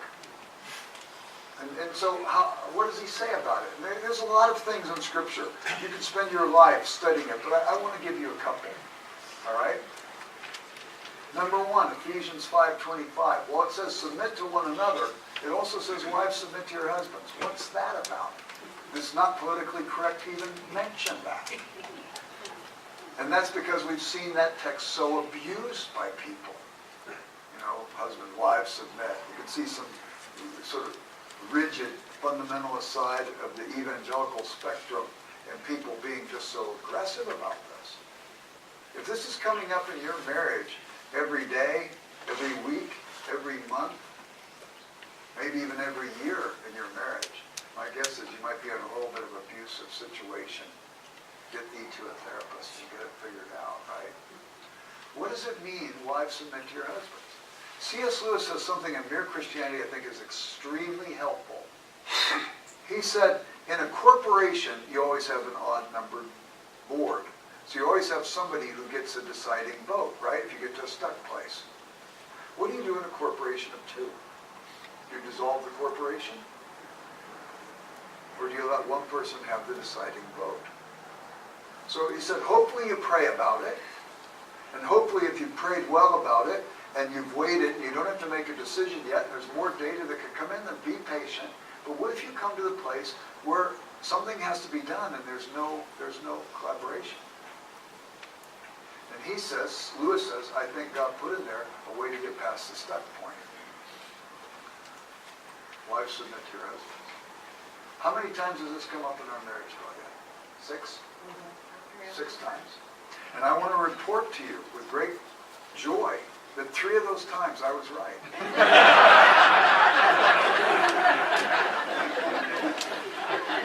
And in 2 of them, we were able to go back and fix it. But in all 6 of them, we got past the start point. It's not a place of triumphalism. It's a way where God, who's engineered how 2 people can come together and they can maybe get past the starting point.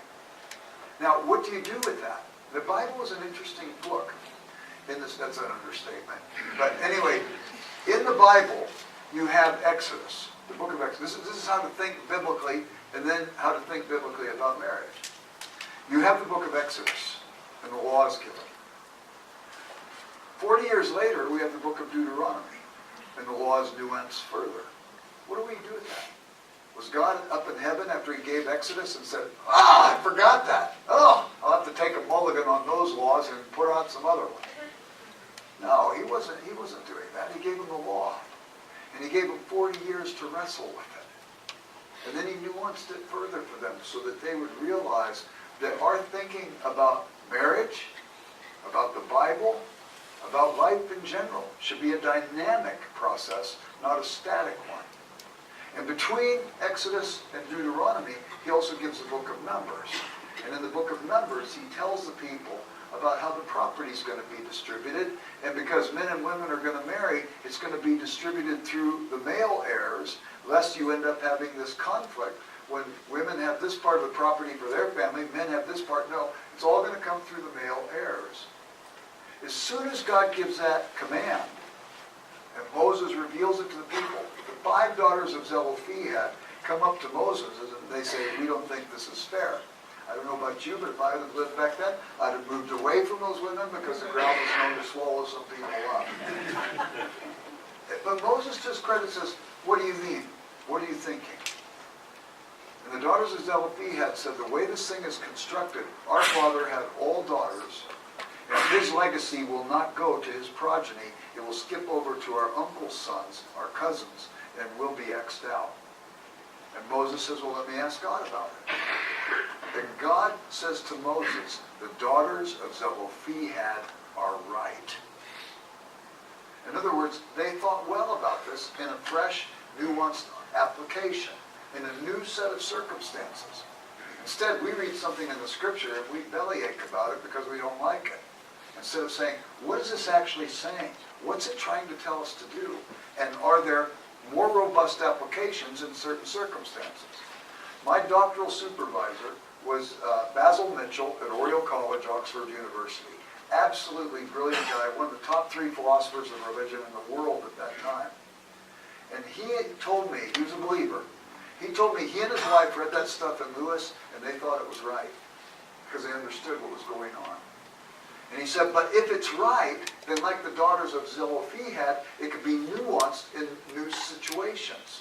For example, he said, if the goal is to get off the stuck place, then maybe a richer application will be whoever has to bear the biggest burden of the decisions it's made, maybe they can interject more because it gets you past the stuck place. So he said, my wife Margie was a stay-at-home mom, and so I, as the main wage earner at Oxford University, told her, we can live anywhere you want to live as long as within 15 minutes commute to the university.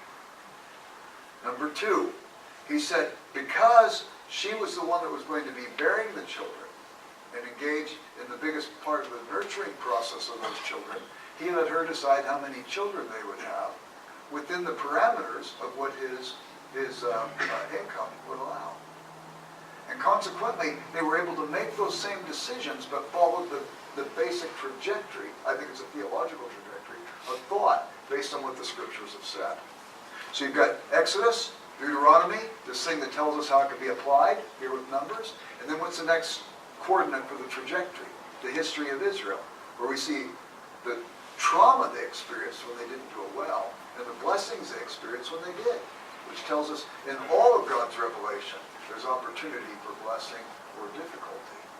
The next one are the prophetic books that correct the culture. We don't mind correction. If you're in marriage and you want to have a robust marriage, be secure in the love of God so you can look honestly, and if you make a mistake, don't worry about it. Learn from the mistake rather than live in the mistake. And then the next coordinate, the best coordinate of all, the biggest coordinate, is the life of Jesus. What does it look like in shoe leather? And then the next coordinate, the epistles, where again the church is being corrected. How many of you have heard people say, if we could just get back to that first century church, man, it'll be hunky-dory. There's over 150 places a first century church is corrected. That means there's probably 150 places at least in each of our marriages where we can be corrected. But if you want to grow and do better, that's it. So then, the Bible's given in an agrarian age. Does it have application to the industrial age? Or is it an irrelevancy? Does it have application to a technological age or whatever age comes next? It has great relevancy if we understand the coordinates and we follow the trajectory of thought and understand how we can know the word so we can be sure, have a sure word and a secure word and apply it because we recognize we don't have a last word. So there's something really important here too. Husbands, love your wives as Christ loved the church. You men want a lifetime job description from this book of how you should be with your wife? Just go look what Jesus did with the church and do that for your wife. You can spend your time studying that. We don't have to go into all the nuances. You can hear it in the pulpit on Sunday morning. Wives, what does it say about the wife? She's called the helper, the helpmeet. The Greek word for the Holy Spirit is the helper, the parakletos, the one called alongside, so that she can encourage and she can help the couple be all they can be. Now, we don't agree with this men are from Mars, women are from Venus stuff. We don't agree with people who say men are logical and rational and women are more emotional and intuitive and aesthetic. All those are human qualities. We've seen women in marriages who are light years more logical and rational than their husbands were. And the husbands who maybe lived more by the heart than the wife did. Those are human qualities. Those are not things to be divided. Those are personality differences. And by the way, you probably have some differences in those regards because your marriage should fit like this. You know, you don't fit two probably exactly alike. And so consequently, we would say instead, the thing about male and female, if you want hints at it, one is this idea, husbands, you should be like Christ to your wife. That doesn't mean women shouldn't be Christ-like. But husbands, this is your call. Women, you should be like the Holy Spirit. That doesn't mean men shouldn't have the fruits of the Spirit operating in their life, but you kind of see a job description. It also says in Thessalonians chapter 2, Paul says, we came to the people at Thessalonica, and we came as nursing mothers tenderly caring for her children. There's almost an anatomical demonstration of what the role of a woman should be. In the sex act, the woman is a receiver. She's the womb in which the child grows and is nurtured. She's the breast at which the child can be nourished and nurtured. And there's something nurturing about the characteristic of women. My guess is when women operate, they probably operate in a nurturing sort of way. The man, it says, we also came to you, same chapter, as fathers imploring their children. It's a little more aggressive and instructive. In the sex act, the man is a penetrator. It's a little more of an aggressive act that doesn't validate aggressiveness per se, but it recognizes there's something a little more interjective about the man's role. Now, Paul's saying this, and he's saying he did this, so he sees he can play a male role or a female role, but the natural proclivity, I think, would be towards the male. So when our kids were little, and Claudia would have prepared this great meal, and the kids would be at the table, and they had their milk on the edge of the table, and they'd reach across to get something across the table rather than ask it to be passed them, and bring their arm back. They knocked over the milk, and we saw the rules work out. Claudia immediately went into nurture. Oh, honey, it's okay. And she got something out, and she cleaned up the mess, And I go into, if you would put your milk up towards the top of your plate rather than the edge of the plate, if you would ask for the thing to be passed rather than reaching across the table, those are legitimate roles to play. Then, if it happened a second time, I went back into the, if you would just be careful, and Claudia would go into the cleaning out. If it happened a third time in the meal, it was amazing how Claudia's male characteristics could come out. And then I would feel bad, and I'd go into the sort of but it wasn't the first proclivity. We sort of operate along those ways. I don't want to dot every T and cross, dot every T. Yeah, I was a PE major in college. I don't want to cross every T and dot every I and make this rigid, but I would say generally that's the way you'll see that these things will flow. So this has to do with some of the things related to what the Bible has to say, and we follow the advice. He made us. He has a right to tinker in our lives as a result of that. And then I would say one other thing. It says in 1 Peter, husbands, live with your wives in an understanding way, that your prayers be not hindered. Live with your wife in an understanding way, that your prayers be not hindered. I don't know if that couldn't work like a teeter-totter. Perhaps if I'm praying with my wife and getting naked with my wife before Jesus, in the sense that we are being spiritually vulnerable with one another, maybe I'll live with her in a more understanding way. Now, here's our alarm clock in the morning. I get a cup of coffee, and I bring it up to Claudia, and there's her alarm clock. She gets to smell the fumes, and she wakes up. I bring her coffee every morning. Every morning we connect. It may not be the same for everybody else, but every morning we connect. We talk. We talk about spiritual things. We often pray together. My tendency then, as I'm praying with my wife, is if something happens in the day that's maybe inconvenient, I don't rush to the, why did she do this? I rush to, wow, I wonder what she was thinking, because I know her heart before God. I know how tender she is. I know how well-meaning she is. And I know how much she loves God and wants to serve God. And if I misunderstand something here, my first rush isn't to project the misunderstanding, but instead to project the woman I've gotten to know on my knees in prayer with her. Does that make sense? So it gives you a general idea of the becoming one, two becoming one. We'll talk more about it in psychological intimacy, but I want to pass it on to Claudia to talk about a kind of oneness that occurs in intellectual intimacy. We're people who are people of heart, of mind, of personality, with all the variants of what it is to be humans, spiritual people, but also there's an intellectual side. And note who's doing the intellectual side. Right. Well, in the scriptures we see Jesus grew in his mind, as well as the other areas, and we're encouraged to do that. So this other area that we've come up with is intellectual intimacy. How do you cultivate the life of the mind together? And so I'm going to tell a few stories and give some tips on some things that can happen, but I'm going to share a quote from G.K. Chesterton, which is, "The world will never starve for want of wonders, but only for want of wonder." So there are wonders out there to be discovered. It's what's happening in us is us to search out and become a person of wonder and looking in awe at what's going on and what God has in the world. So this area of intellectual intimacy is to develop an interest in the interests and hobbies your partner brings to your marriage. Pretty practical. You come to see what they love, and then you begin to love what they see. And then you get fresh insight into them and the kind of person that they are, and you grow as a couple and as a person. It inaugurates adventures and new interests into your common life. So I'm going to give a few examples of our own journey in this. Now, this is not to become same. This isn't about sameness. This is about sharing things that are different and coming together to find new things. And so it could happen in many ways for different couples. When you start out, there's an attraction.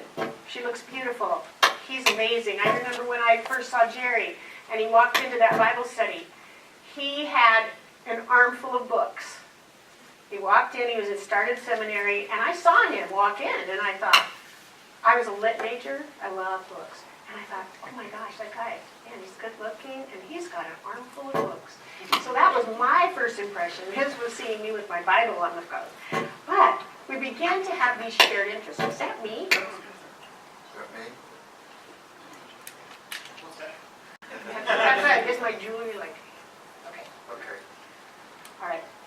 So we start out with two little circles circles, and we've got this in the book, but I'll draw it. I'm a teacher. Oh, but I'm a one-armed meanie. So we meet somebody, we're kind of like this. We start talking. We might find, there's a few things. We start out. And as we begin to do some of the things we talked about, talking with this person, we start to grow. We end up with maybe 2 circles, a little bit like this. But if we cultivate this, we can stay like this. There are couples that kind of stay like this, or even like this. But as we grow and do some of these things, we become, not sameness, but we are connected in ways that we weren't connected up here. So the intellectual intimacy is bringing to the marriage or your relationship some things that you're interested in and sharing them together and then going out and experiencing them.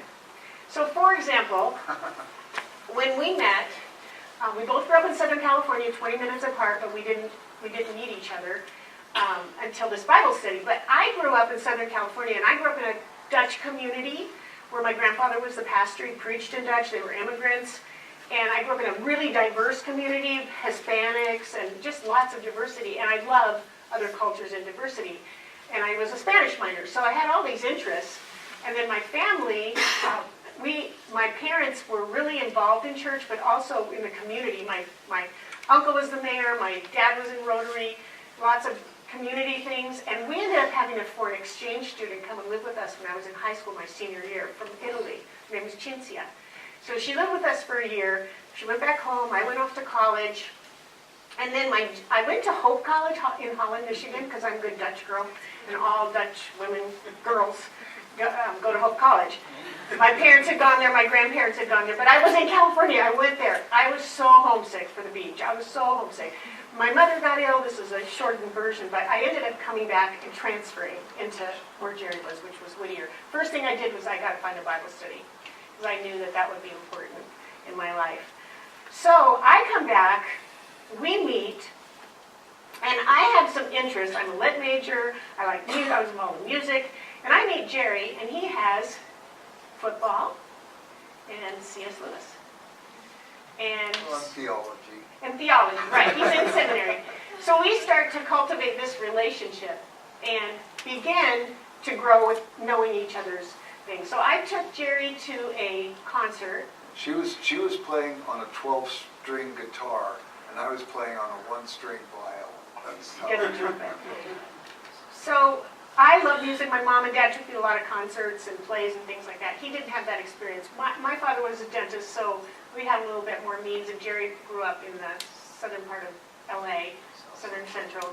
So he hadn't traveled much. I hadn't traveled that much overseas, but I had gone around the country a couple of times with our family.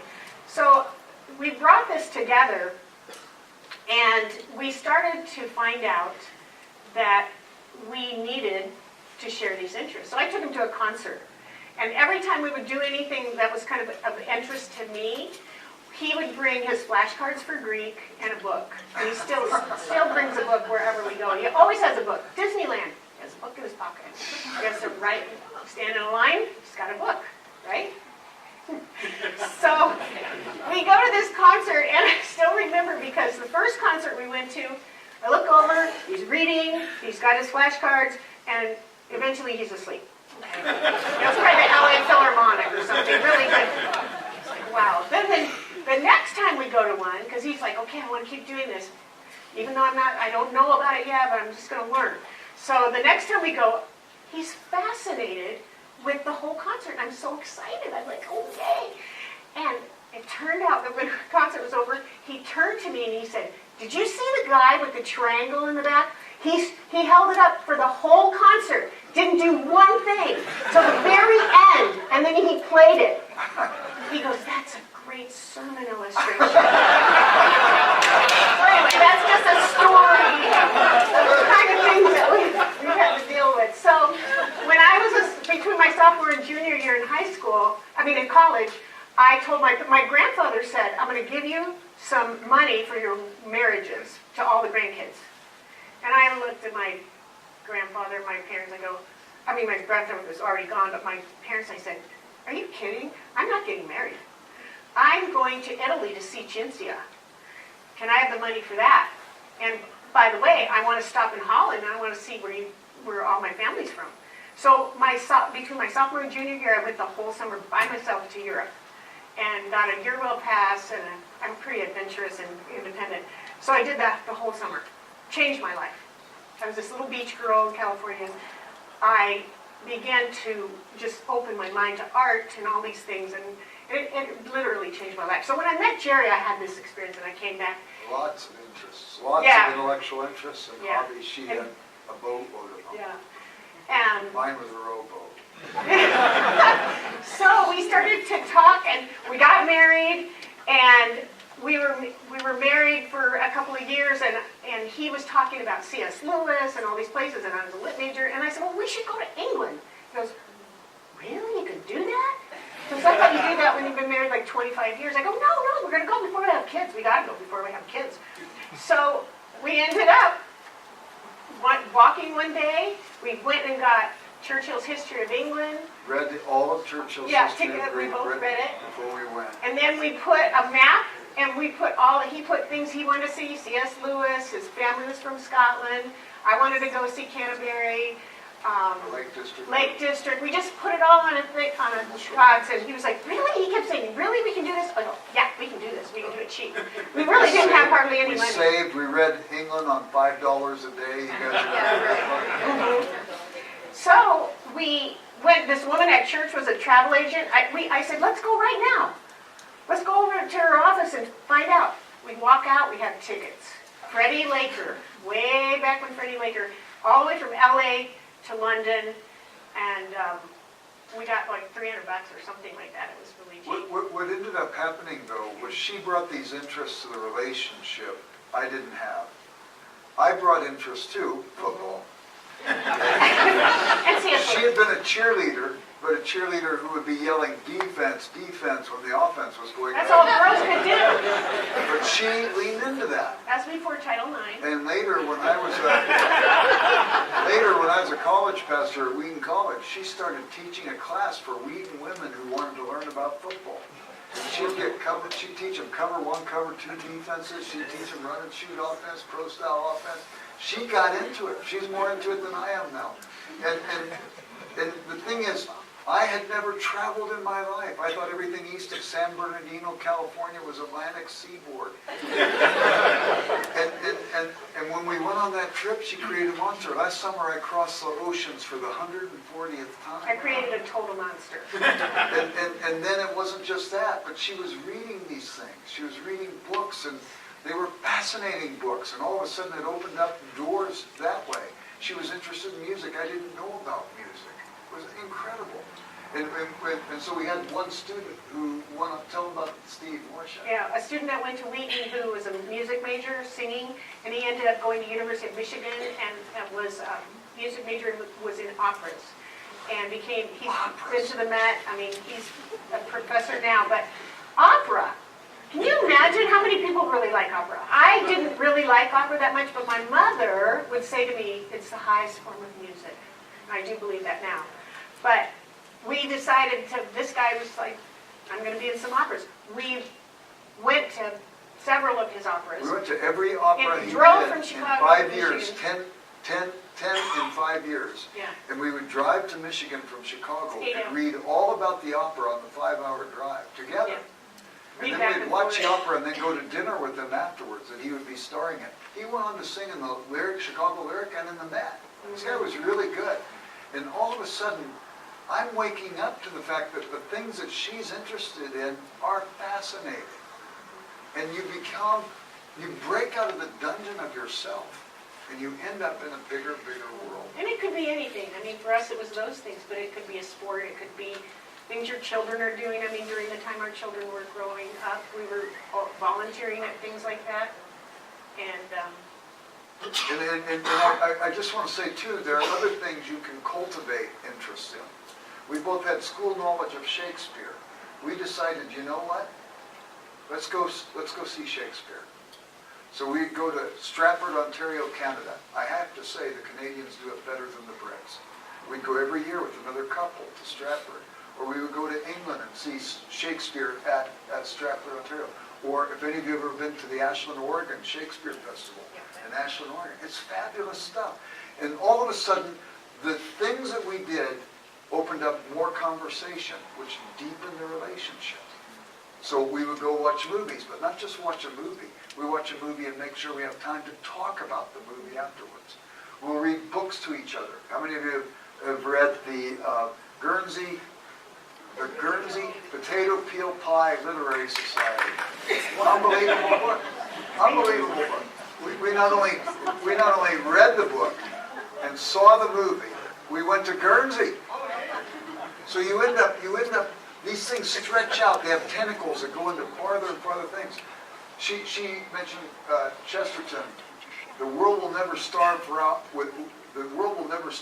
want of wonders, only for a want of wonder. And my guess is if you are not engaging in increasing your sense of intellectual intimacy and wonder, it will come time where you won't have much wonder about your marriage either. It won't be so fascinating. And we've latched on to other couples who have shown this to us in many, many ways. And they bring their friends in. They bring their, like I have a friend who says, we share our friends. And I love that. When we meet somebody interesting, we want to know about them. We want our friends to know. We want our kids to know. So we've seen couples who have inspired us to do a lot of things. Remember the couple, Jerry, that got married? They went to Hawaii for their honeymoon, and they talked about doing something crazy, and they ended up burying a treasure on the island somewhere. They did. And then they said, someday we're going to bring our kids here, we're going to have them find the treasure, and they did it. And we met them at the other end, where they had just gone to Hawaii, and they knew exactly where this was, and they took their, it was fascinating. I mean, that's pretty crazy. I don't know about People who are fascinated in things become fascinating people. And there's none of this boredom of my boredom, discontent of my discontent. And you grow in friendship as a couple. And whatever you have that you're interested in, whatever your spouse has that he or she is interested in, lean into it. You may never become as fascinated with it, but be conversant in it. And then you do the same for your spouse. One of the big hobbies you'll have of intellectual interest will be raising your children. And you're going to read books, and you're going to go to seminars, and you're going to try and figure it out. You're going to pray together. It's going to bond you as you pray. But one day those children will leave the nest. And while you may have grandkids, and you're involved in your kids at some level all the time, it's not like the empty nest is going to be an empty life, because you cultivated intellectual intimacy and fascination. Okay, any questions? No, I got a couple of comments that I wrote. A couple who commits to being and becoming best friends very nearly guarantees that the success of their marriage as well as a high level of relational happiness. So it correlates. And C.S. Lewis also talked about, and it's in the book on page 43, gazing at, when you're in love, you gaze at each other. And after a while, everybody knows, that goes away. So learning how to gaze alongside of each other up together is a huge part of that. So I think finding something, it doesn't matter what it is. It keeps your relationship fresh and interesting. Like we're trying to figure out now that we're almost retired, like what's going to be our next big thing we want to, it doesn't have to cost money. It can, but it doesn't have to. You can be creative. And then as you get older and you do have money, then you might be able to do some of the things that are going to be a little bit fancier, like going to Guernsey for us was. But. And you save, and you do. Who was the Marine over here? So my dad was a Marine.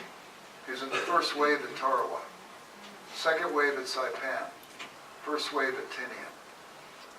And we're going to go together to see Saipan and Tinian before this year's over. Because Claudia leans into, she leans into what my story is. And you know what else happened at Tinian? That's where they took off for the dropping of the atomic bomb. Her father was the last pilot to have flown on that mission to die. And we're going to see that too. That's part of her story. And you end up becoming part of one another's story. And once again, the two become one. The two become one. Yeah, there's a question back there? Yeah, just, I'm curious if you guys have any thoughts on how you cultivate that when you have 4 kids. Well, I was just going to say the next part was when you have kids, that's where your focus is. So the things that you do are maybe things you do as a family. I mean, or maybe you volunteer at their school together, you know, being together and doing that. I remember things that I would never do again, like the all-night prom, where I had to walk around like a zombie, but my kids knew I was there. You know, there's things like that. Well, also, And taking your kids. you have vacations. Yeah. So let's say you decide, we're going to do national parks. You start the national parks with your kids, and when your kids go off, you and your spouse are still interested in the national parks. You do others. Some parents I know, they take their kids to all the baseball stadiums. It says, oh, they want to see a game at every baseball stadium. So they do that. Maybe they get some in on vacation time, and they get so excited about it, when the kids are gone, they're still doing that. We saw one time, have you seen those little figurines, those David Jonathan figurines? You know, have you seen them? I know if you saw them, what are they called? Bobbleheads? No. Anyway, Claudia's cousin was one of the guys Yeah, who they're not designed popular those now. things. We just find But it the gets deal is, jump it's something that doesn't capture my imagination at all. But nevertheless, we saw there were cruises that they had, where people who liked these figurines would go on cruises together and trade these figurines. There's an interest for everything. Well, and going back to the 4 kids, because it's a challenge, but it doesn't have to be big. We really believe in date nights and whatever you can do, beg, borrow, steal friends to babysit and change. And, you know, we didn't have a lot of money and we didn't have family where we lived, but we ended up figuring ways we get college students to come over, things like that. So I think those kind of things, or even if you can't go out watching a film together, we love to watch films that make us think deeply about things. And so we kind of got on the list. So if we're home one night, we'll watch a movie. And if you can include your kids' interests in that, then you get interested in what they're interested in, and that increases your common interest in those things as well. For us, the best years of our child-raising years were our teen years with our kids. Because our kids, you saw them when they were toddlers, and their eyes were opening to the world with wonder. Then when they became teenagers, you saw their eyes open to the realm of ideas. And we talked to them, tell me about that. A lot of times you find out they know more about something than you do.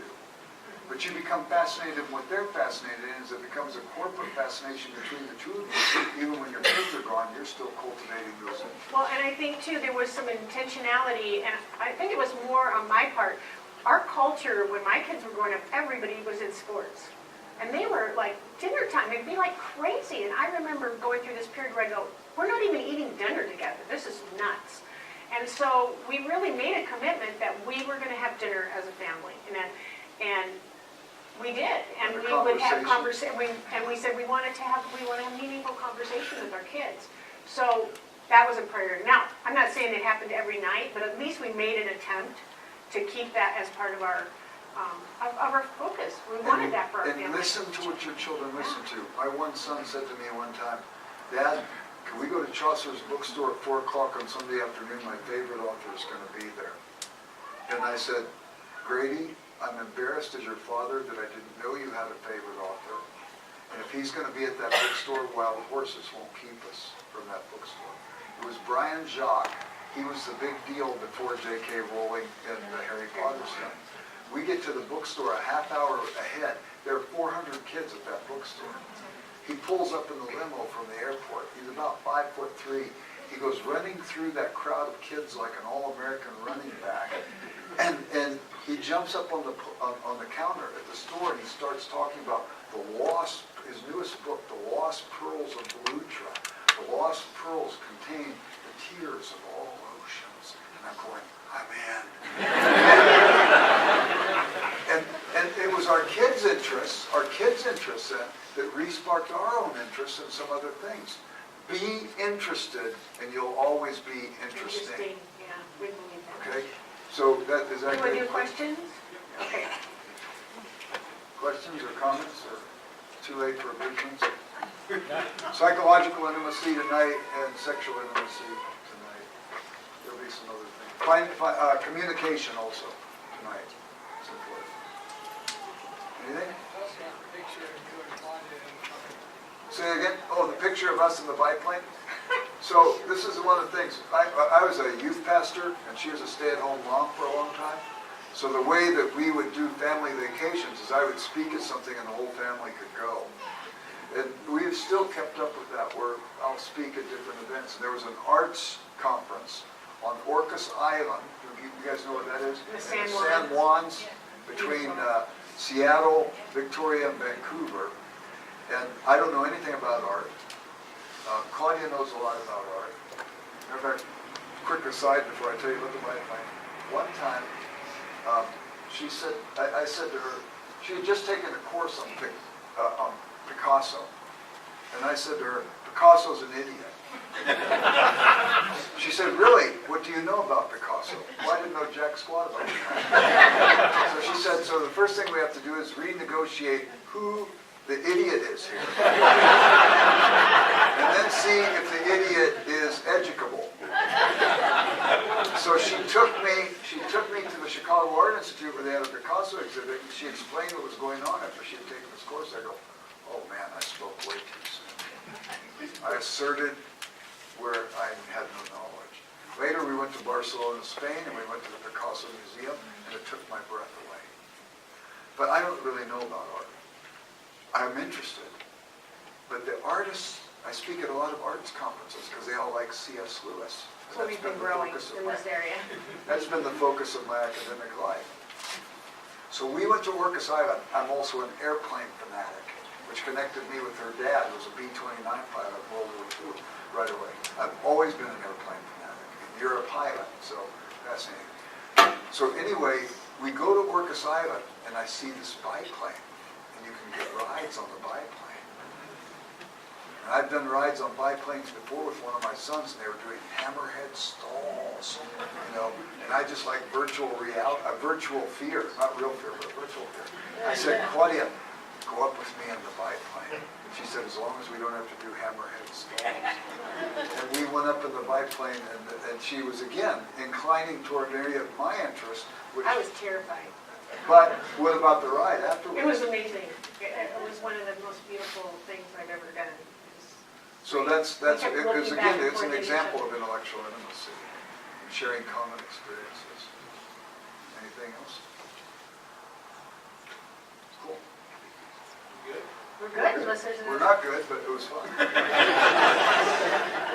All right. Wonderful. Well, thank you guys. Thank you so much.